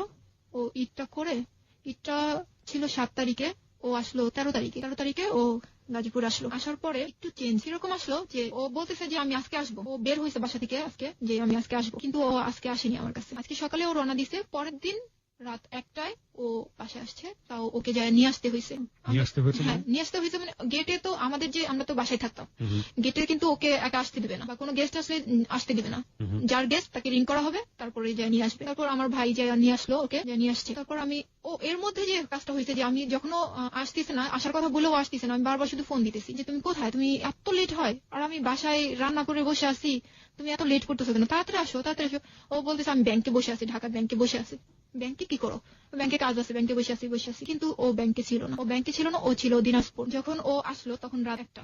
দিনাজপুর ছিল, এটা আপনি পরে জেনেছেন? হ্যাঁ, পরে জেনেছি। তো ও রাত্রে আসলো, রাত্রে খাওয়া দাওয়া করে আমরা ঘুমাই গেলাম। পরের দিন ও আমাকে বাণিজ্য মেলায় নিয়ে যাবে, বাণিজ্য মেলায় ঘুরতে নিয়ে যাবে। দিনাজপুরে কি করছিল? আমি বলতেছি এখনই যাবে, দিনাজপুরের ঘটনাটা এখনই যাবে। তো আমি বলতেছি বাণিজ্য মেলায় যাবো। খুব রাতের কথাটা তো আমি ভুলে গেছি, যে আমাকে সারাদিন ঘুরে আসি, পরের দিন রাত্রে আসছি, এটা আমি ভুলে গেছি। বাণিজ্য মেলায় ঘুরতে যাবো, খুব খুশি। পরের দিন ওর সাথে আমি বাণিজ্য মেলায় ঘুরতে যাবো। বাসে যখন উঠছি আমি, কতখানি যাওয়ার পরই ওর একটা ফোন আসলো। ফোনটা ছিল ওর এক ফ্রেন্ডের গার্লফ্রেন্ডের। তো ও ফোন দিয়ে ওরা যখন কথা বলতেছে, আমি তো ও পাশের কথাগুলো শুনতে পারতেছি না, বাট ও যে আনসার করতেছে এগুলো কিন্তু আমি শুনতে পারতেছি। এরকম ছিল কথাগুলা যে আমি তো ইচ্ছা করে যাইনি, কাজলই আমাকে জোর করে নিছে। ও পাশ থেকে কি বলছে আমি জানি না। ও আবার বলতেছে যে কাজলকে আমি জোর করে নিনি, কাজল আমাকে জোর করে নিছে, এরকম বলতেছে। আমি বুঝতে পারলাম যে ও ঢাকা ছিল না। তখন ওকে আমি তখনই কিছু জিজ্ঞেস করিনি। বাণিজ্য মেলায় গেলাম, ওদের সাথে দেখা হলো, ওরাও ছিল, ওর গার্লফ্রেন্ড, ওর বন্ধু, আর বন্ধুর যে গার্লফ্রেন্ড ছিল ওরাও ছিল ওখানে। ওদের সাথে প্রথমে পরিচয় করা দিল আমাকে যে আমি ওর কাজিন হই। ওদের সাথে পরিচয় করা দিল যে আমি ওর কাজিন হই। কিন্তু যে ভাইয়াটা ছিল, ওই ভাইয়াটার যে গার্লফ্রেন্ড ছিল, সে তো তার গার্লফ্রেন্ডকে পরিচয় করে দিতেছে যে সে আমার গার্লফ্রেন্ড। তার কি প্রবলেম যে সে আমাকে পরিচয় করে দিল আমি তার কাজিন? আমি খুবই অবাক হই। আমি তখন মানুষের সামনে কিছুই বলিনি। আমি বাণিজ্য মেলা ওর সাথে দিব্যি ঘুরে বেড়াইছি, খাওয়া দাওয়া করছি, ঘুরছি ফিরছি, বাসায় চলে আসছি। চলে আসার পর আমি জিজ্ঞেস করছি যে আচ্ছা তুমি আমাকে ওদের সামনে কাজিন পরিচয় করা দিলা কেন? কি তোমার কাজিন? বলে কি না, এখনই সবাইকে সবকিছু জানাতে চাই না, তাহলে আমার অনেক অসুবিধা হবে। ও যেহেতু ওর গার্লফ্রেন্ডকে পরিচয় করেছে, তুমি তো বলতে পারতা যে এ আমার গার্লফ্রেন্ড। তুমি বউ পরিচয় না করাই দিলাম, তুমি তো বলতে পারতো যে এ আমার গার্লফ্রেন্ড। নাকি না, এটার অনেক প্রবলেম হবে, আমি অস্ট্রেলিয়াতে থাকি, আমার অনেক প্রবলেম হবে, আমি এখনই কিছু জানাতে চাই না, আমি যে বিয়ে করছি এটা আমি এখনই জানাইতে চাই না, এরকম একটা বোঝ দিল আমাকে। তো আমি তাই বোঝমাই না, ওর কথা মতো চুপচাপ, আর কোনো কথা বাড়াইলাম না, কথা বাড়াইলে ঝগড়া হবে, এর জন্য কথা মানে বাড়াইলাম না। ও আমার সাথে এত মিথ্যা কথা বলে। আমরা সবাই টেলিভিশন দেখতেছি একসাথে বসে, এর মধ্যে ওর ফোন আসছে। ফোন আসার পর ও কি করলো, ও সবার সামনে থেকে উঠে বাহির রুমে যায়, দরজাটা আটকায়া কথা বলতেছে। এর মধ্যে আমি আবার উঠে যাই ওর রুমে যাওয়ার জন্য, দরজা ধাক্কা দিলাম, দেখি দরজা আটকানো। আমি ভাবলাম যে কি ব্যাপার, দরজা আটকা কার সাথে কথা বলে? আমি অত বেশি মানে অবিশ্বাসের কিছু ছিল না। আমি কথা জানি কার সাথে বলতেছি, এরকম একটা নিলাম। আমি চলে আসলাম। চলে আসার পরে দেখি অনেকক্ষণ হয়ে গেছে ও কথাই বলতেছে। তারপর আমি দরজা নক করলাম, নক করার পরে খুললো। তারপর আমি জিজ্ঞেস করলাম যে কার সাথে এতক্ষণ তুমি কথা বলো? দরজা আটকা? বলো যে বাসায় কথা বলছি। বাসায় কথা বলতেছো, দরজা আটকা কথা বলা লাগবে কেন? এটা লুকানোর কি? তুমি গাজীপুরে আসছো, গাজীপুর তোমার শ্বশুর বাড়িতে আসো, এটা কি তোমার ফ্যামিলি জানে না? এটা না জানার কি আছে? তুমি লুকায় কথা বলো কেন? বলো যে না, আমার বাসায় জানে না যে আমি গাজীপুরে আছি। জানে না মানে? তুমি বলো না যে তুমি গাজীপুরে তোমার শ্বশুর বাড়িতে? না, বলি না। কেন না? এটা কি বলে আসতে হয়? কোনো সন্তান কি তার বাবা মাকে বলে আসে যে আমি শ্বশুর বাড়িতে যেতেছি? তা তো বুঝতেছে যে আমি গাজীপুরে যেতেছি। আচ্ছা, তারপরে এর মধ্যে ও বলতেছে যে তুমি পড়াশোনাটা কন্টিনিউ করো, আবার পড়ো। আমি বলছি দেখো জুয়েল, আমার না পড়তে ভালো লাগে না, আমি পড়তে পারতেছি না, আমি পড়বো না এরকম বলতেছি। ও বললো আমাকে বলো কি যে আচ্ছা ঠিক আছে, আমি এটা নিয়ে তোমাকে কোনো জোর করবো না, তবে একটা কথা বলবো, সেটা হলো যে তোমার লাইফ সামনে, তোমাকে অনেক দূর যেতে হবে, তো তুমি চিন্তা করো তুমি কি করবা। ওকে, জুয়েল সম্পর্কে আমরা জানি, ও স্টুডেন্ট হিসেবে কেমন ছিল? খুবই ভালো ছিল। এসএসসি ইন্টার রেজাল্ট কি ছিল ওর? এসএসসি এ প্লাস ছিল, ইন্টারও এ প্লাস ছিল না, বাট কাছাকাছি এরকম ছিল। ঠিক আছে, তারপর? তো আমাকে এই কথাটা বললো। তো আমি অত পড়াশোনাটা সত্যি আমার এটাই ভুল মনে হয়, যে আমি এটাই আমার মনে হয়নি যে এটা না করলে আমার প্রবলেম হবে। আমি বলছি আরে জুয়েল তো বলছে যে এটা তোমার ইচ্ছা, তুমি কি বুঝো তুমি কি করবা। আমি ভাবছি আর না করলেও চলবে, পড়াশোনাটা ছেড়েই দিলাম, বললাম না। এসএসসি পরীক্ষা দেওয়ার আগে আপনি ছেড়ে দিলাম, বললাম না। তো 2008 ওর সাথে একটা ঝগড়া হয়, কি নিয়ে ঝগড়া হয় যে আমি পড়বো না। ও বলতেছে, ও কিন্তু জোর নাই যে জোর করতেছে না তোমাকে পড়তেই হবে, এরকম না, যে তুমি ভাবো তুমি কি করবা। আর আমার এরকম হতো যে যখন আমাকে পড়ার বিষয়টা বলতো আমার একটু রাগই হতো, কি বারবার শুধু একই কথা, পড়া, আমি পড়বো না, আমার হবে না, আমি পড়বোই না, এরকম বলতাম। কেন আপনি চিন্তা করতেন যে আপনার পড়া হবে না, সবাই যদি সবার এটা পড়া। আমি বলি, আমি যখন এসএসসি পরীক্ষা দিই, যখন আমার অঙ্কে খারাপ হলো, তখন কিন্তু আমি যখন আমি রেজিস্ট্রেশন করতে গেলাম, আবার যখন রেজিস্ট্রেশন করতে গেলাম, তখন স্যাররা আমাকে আটকাই দিল। কি কারণে আটকাই দিল, যে তুমি অঙ্কর যে পরীক্ষাটা, টেস্ট পরীক্ষাটা, এটা দাওনি, তোমাকে ফাইনাল পরীক্ষা দেওয়ানো যাবে না। এর জন্য আমার মনেই ভেঙে গেছে যে আমি একটা পরীক্ষা দেবো, আমি তো জানতামই না যে টেস্ট আবার দেওয়া লাগবে অঙ্ক পরীক্ষাটা। আচ্ছা, আমি আর পড়লামই না। তো ওর শুধু একই কথা ছিল যে তুমি করো, তুমি ভাবো তুমি কি করবা। কিন্তু ওর মনে কি ছিল বুঝিনি। তারপর 2008 15 দিন ও আমার কাছেই ছিল। আর 15 দিন, 2 মাস ছিল, 2 মাসের মধ্যে 15 দিন ও আমার কাছে ছিল, বাকি সময়টা ওর বাড়িতে ছিল এবং বিভিন্ন কাজে ও ব্যস্ত ছিল। যে হয়েছে যে সম্পূর্ণটা বাড়িতে ছিল না, ঢাকা ছিল বা কোনো বন্ধু বান্ধবের বাসায় ছিল, এরকম। 15টা দিন আমাকে দিছিল। তারপর এর মধ্যে 2008 ওরকে নিয়ে আমি আমার মানিকগঞ্জ আন্টির বাসায় ছিলাম 8 দিন। ওখানে আমি ঘুরতে যাই, আমার নানু বাড়িতে যাই, এখানে সেখানে ঘুরেও বেড়াইছি, সময় দিয়েছে আমাকে। তো যখন ওর যাওয়ার সময় হয়ে গেল, তখন আমার আম্মু আবারও বলল যে এইবার ওকে রাইখা যাও, ও যখন পড়াশোনা করবে না, এবারও রাইখা যাও। হ্যাঁ, শ্বশুরবাড়িতে এবার রাইখা যাও। বলে যে না, ও শুধু মেট্রিক পরীক্ষাটা দেখ, আমি ওরে বাসায় ঠিকই তুলে নিব। আচ্ছা, আপনার ভিতর কি এরকম একটা চিন্তা কাজ করেছিল যে বিয়ে যেহেতু হয়ে যায়, বিয়েই তো আসলে মেয়েদের লাইফের একটা আসল ডেস্টিনেশন, পড়াশোনা না করলেও চলে, এরকম একটা ব্যাপার সম্পর্কে কাজ করতো? এরকমই যে বিয়ে যেহেতু হয়ে গেছে, আর পড়াশোনা করে কি হবে, আর কি দরকার। কিন্তু অদ্ভুত একটা ব্যাপার, আমি শ্রোতাদেরকে একটু অ্যাড্রেস করতে চাই এই সুযোগটাতে। সেটা হচ্ছে যে এটা কিন্তু মানে অস্বাভাবিক কোনো কিছু না। আমরা মেয়েদের ক্ষেত্রে এরকম দেখে থাকি যে অনার্স মাস্টার্স কমপ্লিট করার পরেও, বিয়ে করার পরে অনেকেই জব কিছু করেন না, পড়তে হয়েছে তাই পড়েছেন। 1 2 নাম্বার আরেকটা জিনিস দেখা যায়, সেটা হচ্ছে বিয়ে হয়ে গিয়েছে, অনেক সময় দেখা গেল অনেক ভালো ছাত্রী ছিল, বিয়ে হয়ে গিয়েছে, তারপরে পড়াশোনা ইচ্ছে করে বন্ধ করে দেয়। এটা পারিবারিক ভাবেও যেমন সমর্থন করা হয়, এবং একই সাথে মেয়েরও একটা ব্যাপার থাকে। যেমন আজকে শানু বলছে যে না, ওর মধ্যে একটা চিন্তা ভাবনা এইভাবে গ্রো করেছিল যে বিয়ে যেহেতু হয়ে গেছে আর পড়াশোনা করে কি হবে। যাই হোক, এই ব্যাপারটা আসলে কতটা ভালো কতটা মন্দ সেটাই গল্প থেকে উঠে আসবে, আপনারা শেষ পর্যন্ত শুনবেন আশা করছি। শানু, তারপর কি হলো? তারপর ও চলে গেল, সময় হয়ে গেল ওর যাওয়ার। 2 মাস দেশে থাকার পর ও চলে গেল। চলে যাওয়ার পর যেটা হলো যে আমার যে নাম্বার ছিল, বাঙালি নাম্বার, সেটাতে অস্ট্রেলিয়া থেকে একটা মেয়ে ফোন দেওয়া শুরু করলো। আপনার নাম্বারে? হ্যাঁ, আমার নাম্বারে। আমি এর আগে একটা কথা বলিনি, সেটা হলো যে যখন আমি একটা গ্রামীণ নাম্বার ইউজ করতাম প্রথম, তখন আমার নাম্বারে একটা ফোন আসছিল। তখন আমাকে পরিচয় দেয়নি, যা শুধু বলছিল যে আমি অস্ট্রেলিয়া থেকে। তখন আমি ভাবছি যে এটা হয়তোবা জুয়েলের কোনো ফ্রেন্ড হবে, তখন ভাবছিলাম যে হয়তোবা ওর ফ্রেন্ড হবে। তারপর যখন আমি জুয়েলকে জিজ্ঞেস করছিলাম যে আচ্ছা তোমার কি কোনো ফ্রেন্ড আছে, এরকম দুষ্টামি করে আমাকে ফোন দিছিল একটা মেয়ে। তো বললো যে তুমি এক কাজ করো, কোথা থেকে কোন মেয়ের কোন কাহিনী শুনছো, কি শুনছো না শুনছো, তুমি এক কাজ করো, তুমি নাম্বারটা চেঞ্জ করে ফেলো। তখনই আমি নাম্বারটা আসলে চেঞ্জ করে ফেলি ওর কথাতে। জুয়েল বলে যে আপনাকে নাম্বারটা চেঞ্জ করে ফেলো। তো আমি নাম্বারটা চেঞ্জ করে বাংলাদেশ নাম্বারটা নিই। যখন ও 2008 চলে গেল, তখন আমার এই নাম্বারে ওই মেয়েটা ফোন দেওয়া শুরু করলো। ফোন দিয়ে যেসব কথা হইতো, যে কথাটা ছিল এরকম যে তুমি কি জুয়েলের ওয়াইফ? আমি বললাম আপনি কে?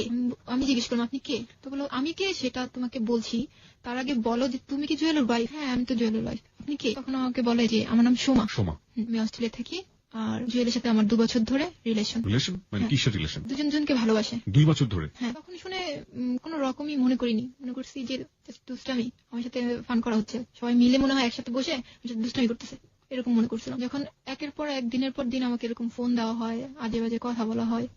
আজে বাজে কথা বলতো মানে আপনাকে এরকম ছিল যে কথাগুলো এরকম যে মেয়েটাকে তুই করেই বলতো, যে তুই স্কুল পাস না করতেই তুই এত কিছু করছিস, সেই মেয়ে যে কতটা ভালো আমার জানা আছে, ওর ফ্যামিলি কিভাবে মানবে, এরকম। তারপর বিভিন্ন গালিগালাজও দেওয়া হয়েছে আমাকে। একটা মেয়ে আরেকটা মেয়ের এত বড় শত্রুতা? গালিগালাজ দেওয়া হয়েছে। আর আমাকে যেটা বলতো যে জুয়েল সম্পর্কে আমাকে বলতো যে আমি ওকে তো এখানে অস্ট্রেলিয়াতে জুয়েলকে আমি চাবুক মারি, প্রতিদিন ওকে চাবুক মারা হয়, আর ওকে তো আমি ছাড়বো না, আর দেখবো তুইও কিভাবে অস্ট্রেলিয়াতে আসিস, আমাকে এরকম বলতো। চাবুক মারি মানে কি? চাবুক মারি বলতে বুঝাইছে যে ও জুয়েল যে ও এটা জেনেও যে ও বিবাহিত বউ আছে বাংলাদেশে, এটা জেনেও ওর সাথে কেন রিলেশন করলো। আচ্ছা, এটা জানার মানে এটা করে ও কেন ওই মেয়েটার সাথে এরকম করলো, এটার জন্য ওকে প্রত্যেক নিয়ত একটা হয়তো বা এরকম একটা পজিশন সৃষ্টি করে যে এটাকে চাবুক মারা করে, এরকম এরকম হয়েছে যে যখন ও যাওয়া শুরু গেল, তখন থেকে আমাকে ফোন দেওয়া খুবই কম দিত। 15 দিন পর বা এরকম হতো, 15 দিন পর ও ফোন দিত না। আমি যখন ওকে এই বিষয়টা নিয়ে যখন ওর সাথে কথা বলবো এর জন্য যখন আমি ফোন দিতাম, তখন আমাকে বলতো যে আমি তো ব্যস্ত, আমি তোমাকে পরে ফোন দিতেছি, এরকম বলতো। তারপর দেখা যেত যে 15 দিন 20 দিন পরে আমাকে ফোন দিত। একটু অবাকই হই যে মানুষ প্রতিদিন 3-4 বার ফোন দিত, সে মানুষ 20 দিন হয়ে গেছে, 15 দিন হয়ে গেছে, আমাকে ফোন দেয় না। তখন আমি ওর আচরণে আর মেয়েটার কথাবার্তায় একটু সন্দেহ করা শুরু করি। তখন আমি মেয়েটাকে অনেক কিছু জিজ্ঞেস করি যে আপনারা কতদিন ধরে রিলেশন করছেন, আপনি কি যে জানেন না যে ওর ওয়াইফ আছে? বলে যে না, আমি জানলে, আমি একটু শিক্ষিত মেয়ে, আমি ঢাকা জাহাঙ্গীর থেকে ইংলিশ অনার্স করছি, তারপর এখানে এসে আমি নিজে জব করি, নিজে পড়াশোনা করি, আমি কি জেনে শুনে এই কাজটা করবো? জাহাঙ্গীরনগর ইউনিভার্সিটি থেকে ইংলিশ অনার্স করেছে। তো আমি কি জেনে শুনে এই কাজটা করবো? তোমার কি মনে হয়? আমাকে জিজ্ঞেস করতেছে। তো বললাম আমি আসলে আমি জানি না।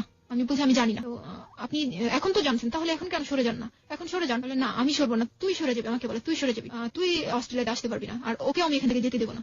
জুয়েলের কথা বলতেছে, ওকে আমি যেতে দেবো না। তখন আমি ও জুয়েলের সাথে কন্ট্যাক্ট করার অনেক চেষ্টা করি, যে আমি ওকে বলি যে আমাকে এই মেয়েটা এত জ্বালাইতেছে, আমি শান্তি পাইতেছি না, আমি সারাক্ষণ টেনশনে আছি এই বিষয়টা নিয়ে। ওরা বলি, ও আমাকে কি বললো যে মেয়েটা হচ্ছে ওর ফ্রেন্ড, পাশে ফ্ল্যাটে থাকে, এতটুকুই। তখন আমি বললাম যে ও তোমার ফ্রেন্ড, ও এতটুকু সম্পর্ক, তাহলে ও আমাদের কিভাবে বিয়ে হয়েছে এই জিনিসটা ও কিভাবে জানলো? বলছে যে জানতে পারে না, আমি বলতে পারি না এই বিষয়টা, কি বলতে পারি না? আচ্ছা ঠিক আছে। আমি বললাম যে ওকে বললো আমার কাছে যেন ফোন না দেয়, আমার ভালো লাগে না কথা বলতে, এরকম কথা বলে আমার ভালো লাগে না, আমাকে ফোন দিতে মানা করে দিও।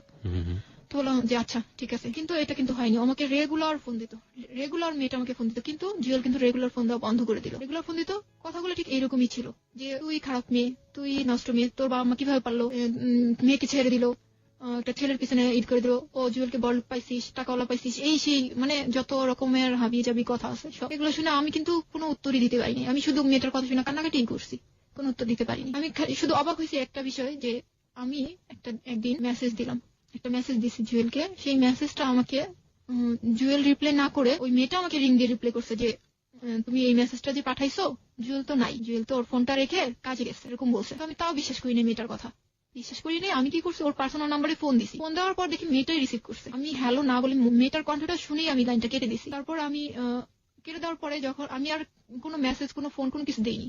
তার কিছুক্ষণ পরেই যখন জুয়েল বাসায় ফিরছে, মনে হয়, আমি জানি না কেন জানি ও আমাকে ফোন দিছে, হয়তোবা ওই মেয়েটার কাছেই শুনছে যে আমি ফোন দিছি, মেয়েটা রিসিভ করছে, এরকম শোনার পর আমাকে ফোন দিছে হয়তোবা।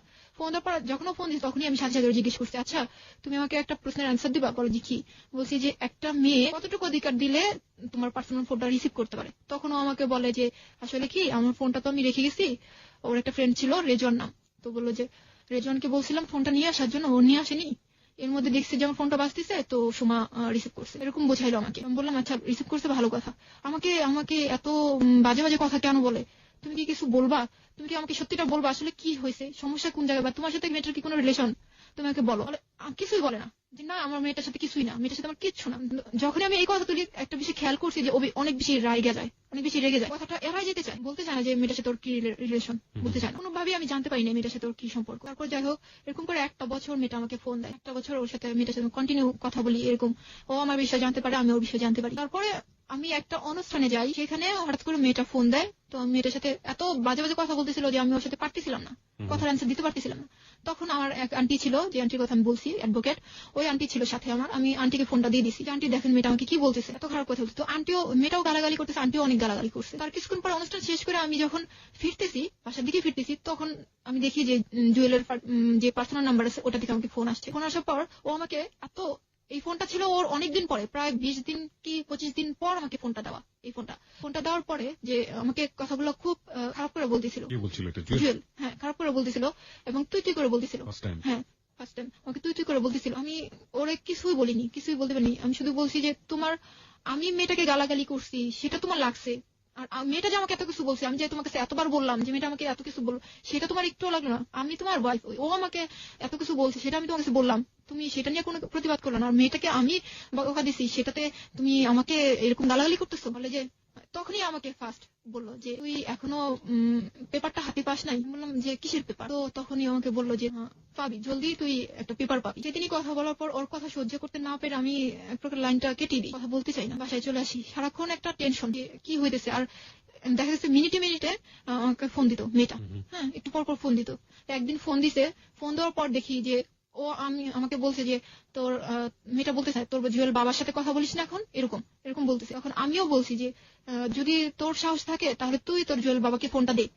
এরকম বলছি আমি। তো ফোনটা না দিয়ে দুজন ওই ফোনটা কাটিনি, নাই কেটে ওরা দুজন ওখানে ঝগড়া করতেছে, আমি শুনতেছি, দুজনেই খুব ঝগড়া করতেছে, তুই তোমারই করে কথা বলতেছে, আমি এগুলো শুনতেছি।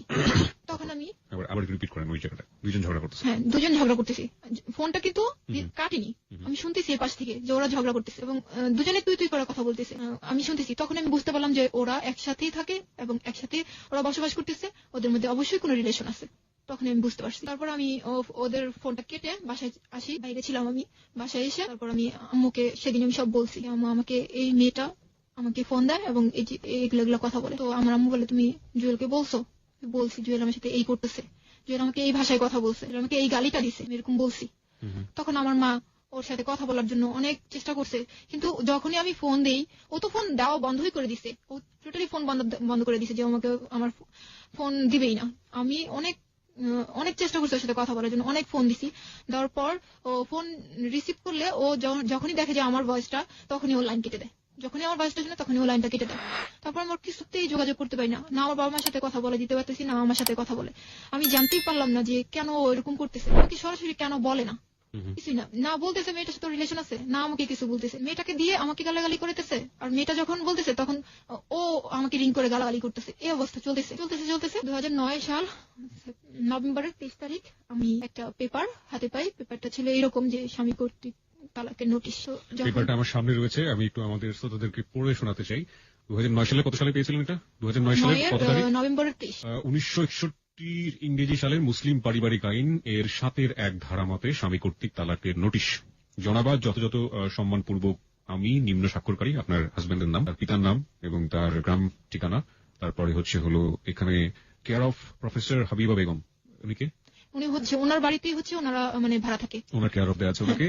আর এখানে যেটা আছে যে নিকানামা, আপনাদের বিয়ে হয়েছিল 2002 তারিখে। না, এটা ও এখানে একটা কথা আছে, যেহেতু ও বিয়ের তারিখটা ঠিক মতো লিখতে পারে না। এখানে যে কাজটা হয়েছে, ও যে তারিখটা দিচ্ছে তালাকের তারিখটা, সেটা হচ্ছে 2008-এ যখন ও দেশে আসছে, যখন ও এখান থেকে যায়, সেই তারিখটা কিন্তু ও দিয়ে তালাকটা পাঠাইছে, কিন্তু পেপারটা কিন্তু আমি টানা 1 বছর পর পাইছি। আচ্ছা, তার মানে ও দেশে এসে যখন আপনার সাথে ভালো ব্যবহার করেছে তখন কিন্তু ওই পেপারটা ও সাইন করছে, মানে ও দেখাইছে যে ওই তারিখে যাওয়ার সময় আমি এই তালাকটা দিয়ে গেছি। এখানে যে রেজিস্টার অফিসের আমি সিল সাপোর্টটা পাচ্ছি, সেটা হচ্ছে ডেমারিয়া থানা, কেরানীগঞ্জ জেলা। কেরানীগঞ্জ থেকেও জিনিসটা করেছে। কেরানীগঞ্জে কি আপনার জানা মতে? না, আমার জানা মতে ওখানে আমি কাউকে চিনি না, বা ওর কেউ আছে আমার মনে হয় না। ওকে, তাহলে সালটা মানে ডেটটা পিছনে দিয়ে সে কাজটা করেছে। আপনার নাম আছে এখানে এবং আপনার বাসার অ্যাড্রেস, তারপরে লিখেছে বিবাহ পর হইতে আপনার কারণ যেটি দেখিয়েছে, উক্ত স্ত্রী স্বামীকে মানসিকভাবে নির্যাতন করে, টাকা পয়সা দাবি করে, মনের অমিল বনিবানা হয় না।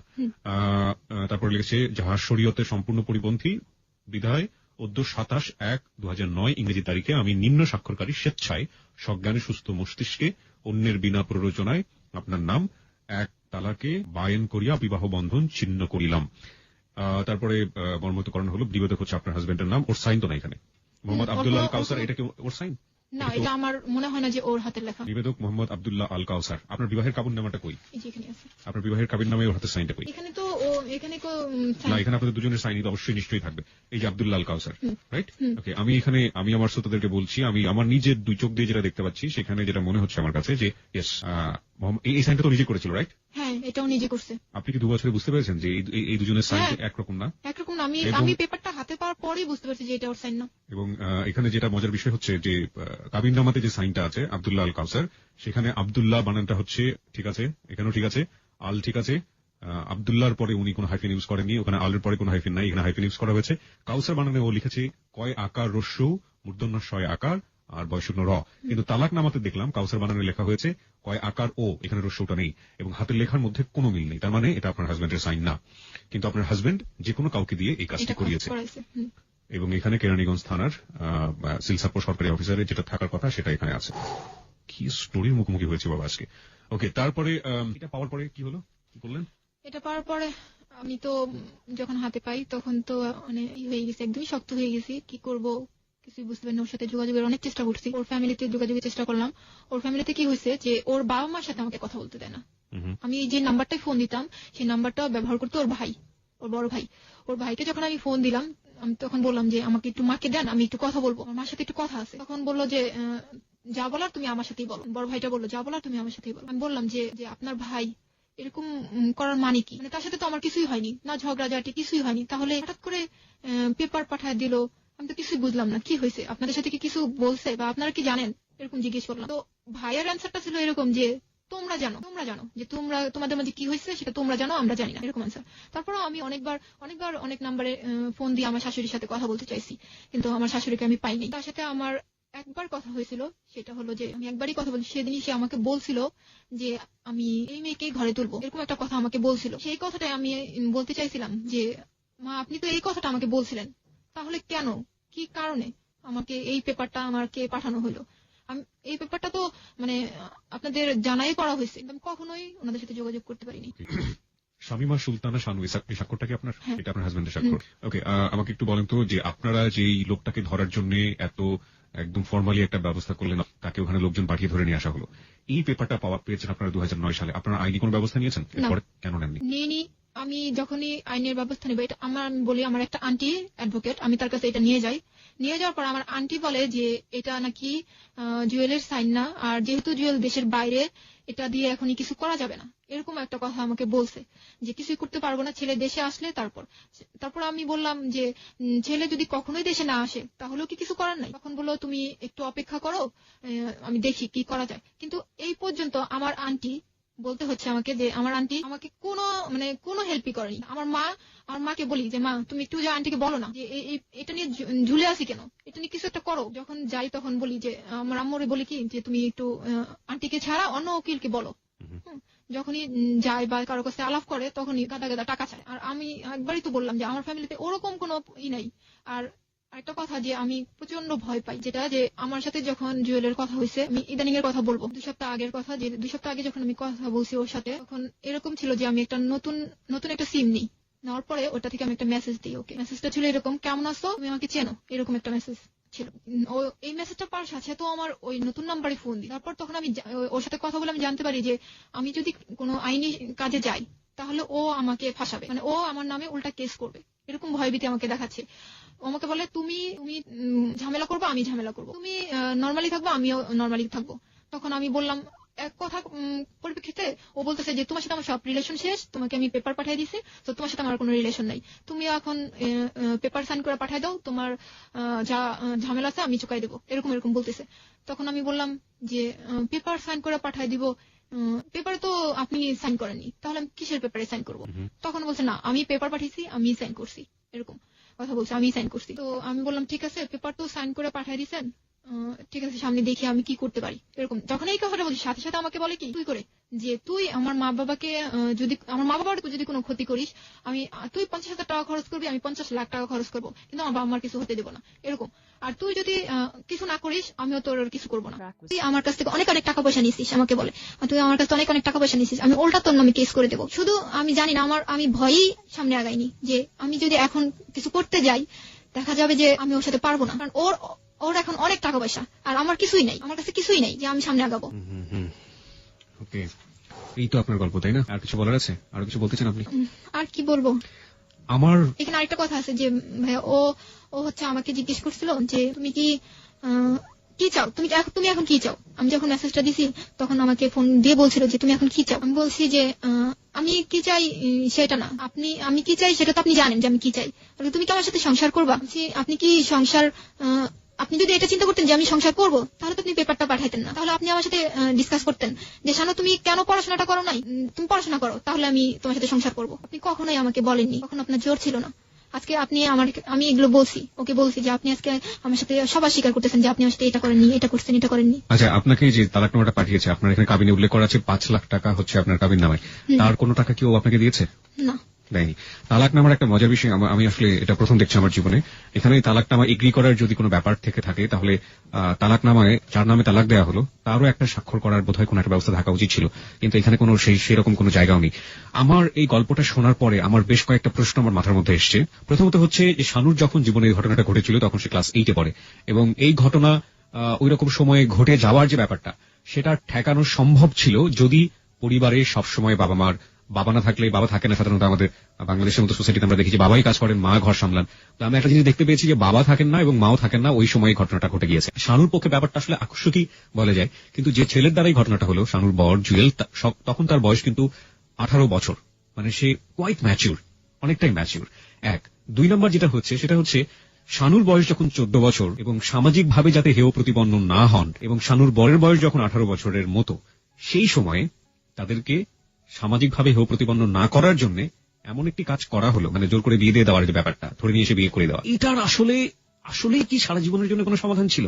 আমরা গ্রামে এক সময় দেখতাম যে গ্রামে এরকম গল্প আমরা শুনেছি, হ্যালো 8920 আমরা এরকম অনেক গল্প পেয়েছি, ছেলে মেয়ে কোনো রকম এদিক ওদিক হয়েছে তো ধরে জোর করে বিয়ে দিয়ে দাও। এরা তো মোটামুটি এডুকেটেড ছিল এবং এমন একটি জায়গায় ঘটনাটি ঘটেছে যেখানে অনেক শিক্ষিত মানুষ, তাহলে একই রকম ঘটনার পুনরাবৃত্তি কেন হলো? যদি বিয়েটা বেবির জন্যই হয়ে থাকে, মানে যে বেবিটা কনসিভ করার জন্য হয়েছে, তাহলে বিয়ের পরে সেই বেবিটাকে মেরে ফেলতেই বা দেওয়া হলো কেন? আমার মাথার মধ্যে এরকম হাজারো প্রশ্ন। এবং মজার বিষয় হচ্ছে যে আমাদের রাষ্ট্রীয় যে প্রতিষ্ঠানগুলো রয়েছে, সেই প্রতিষ্ঠানগুলো কি চোখ নাক মুখ কান বন্ধ করে এরকম ঘটনাকে প্রশ্রয় দিচ্ছে না? কারণটা হচ্ছে এখানে নিকাহনামা যেটা আছে সেখানে কিন্তু ওদের বয়সটাকে হাইড করা হয়েছে, গোপন করা হয়েছে। দেখুন এখানে বয়স উল্লেখ করা হয়েছে, বরের বয়স 21 বছর, যেটা কোনোভাবেই শানুর কথা শুনে বোঝা যায় তার বয়স কোনোভাবেই 21 ছিল না, এবং শানু তো নিজেই স্বীকার করেছে শানুর বয়স এখানে উল্লেখ করা হয়েছে 18 বছর। আসলে তখন আমার বয়স ছিল 14 বছর, 14 বছর, যেটা শানু এখন নিজে স্বীকার করছেন। তাহলে এরকম কাজ একটা রাষ্ট্রীয় প্রতিষ্ঠান কিভাবে করেন, এটা আমার কাছে আমার দিক থেকে আমার প্রশ্ন। আরেকটা জিনিস যেটা, সেটা হচ্ছে যে শানুর পড়াশোনাটা না করা, যেটা আমি মাঝখানে একবার বলেছি যে প্রত্যেকটা মেয়ে, আমাদের সমাজে এরকম অসংখ্য মেয়ে পাওয়া যাবে যারা অনেক ভালো রেজাল্ট করার পর আমরা দেখি যে ওই সময়টা শেষ হয়ে যান, এবং যেটার ফলাফল যে আসলেই কত ভয়াবহ হতে পারে তার রেজাল্ট হচ্ছে শানু। শানুর বয়স এখন 23, শানু যখন এসএসসি পরীক্ষা দেয় 16, তার মানে শানু যদি আজকে পড়াশোনা করতো তাহলে সে অনার্স কমপ্লিট করে মাস্টার্সের দিকে এগোতো। এরকম একটা সময়ে একটা মেয়ে নিজের পায়ে দাঁড়ানোর জন্য অনেক কিছুই করতে পারে, একটা চাকরির খোঁজ করতে পারে, যে কোনো কিছু করতে পারে। কিন্তু শানু তো, আপনি কি এসএসসি পাস করেছেন? না। আপনি এসএসসি পাসও করেননি, শানু এখন কোনো একটা জায়গায় দাঁড়াতেও পারবে না। So tell me, what is the solution? সমাধানটা আসলে কি হতে পারে? ও যেটা বলছে যে ওর হাজবেন্ডের অনেক টাকা আছে। আমরা জানি যে নারীদের ক্ষেত্রে আমরা রাষ্ট্রের দিক থেকে অনেক ব্যবস্থা নিয়েছি, নারীরা চাইলেই এখন অনেক কিছু করতে পারেন। কিন্তু যেখানে এত বড় গলদ থেকে যাচ্ছে, শুরুতেই তো ভুল একটা করেছে আমাদের রাষ্ট্রীয় প্রতিষ্ঠান। কেন 14 বছর একটা মেয়েকে 18 বছর বানানো হলো? সামাজিকতা রক্ষা করার জন্য যদি তার বাবার কাজটা করে থাকেন, শেষ পর্যন্ত কি সেই সামাজিকতা রক্ষা করতে পেরেছেন? সেই কোয়ার্টারে তো থাকতে পারেনি, সেখান থেকে বের হয়ে যেতে হয়েছে। তাহলে নিজের ভাই 2 বছর তার সাথে কথা বলেন, সমাধান আসলে কি হতে পারে? টাকা দিয়ে যদি লড়ে যান সেই ছেলেটি এবং দেশের বাইরে আছেন, তাকে কিভাবে ধরে নিয়ে আসা হবে? সবকিছু মিলিয়ে একটা অনেক বড় জটিলতা, এবং এই জটিলতায় দাঁড়িয়ে আসলেই কোনো অ্যাডভাইস বা কোনো উপদেশ দেওয়া যায় কিনা আমি জানি না। আমি শুধু শানুকে ফিল করেছি, শানুর গল্পটাকে অনুভব করার চেষ্টা করেছি, বাকিটুকু আপনাদের হাতে ছেড়ে দিলাম। আপনারা প্রত্যেকের জায়গা থেকে অনুভব করুন এখানে ভুল আসলে কার।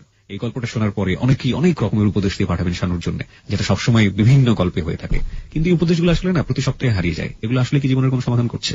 তবে হ্যালো 8920 গল্পের সার্থকতা সেখানেই, যদি একটা গল্প শোনার পর মানুষ এরকম কোন কাজ করতে গিয়ে যদি শানুকে মাথায় রেখে সেই কাজটা থেকে বিরত থাকে, তাহলেই মূলত হ্যালো 8920 সার্থকতা। আমরা আজকে শানুর গল্পটা এখানেই শেষ করছি, একটু পরেই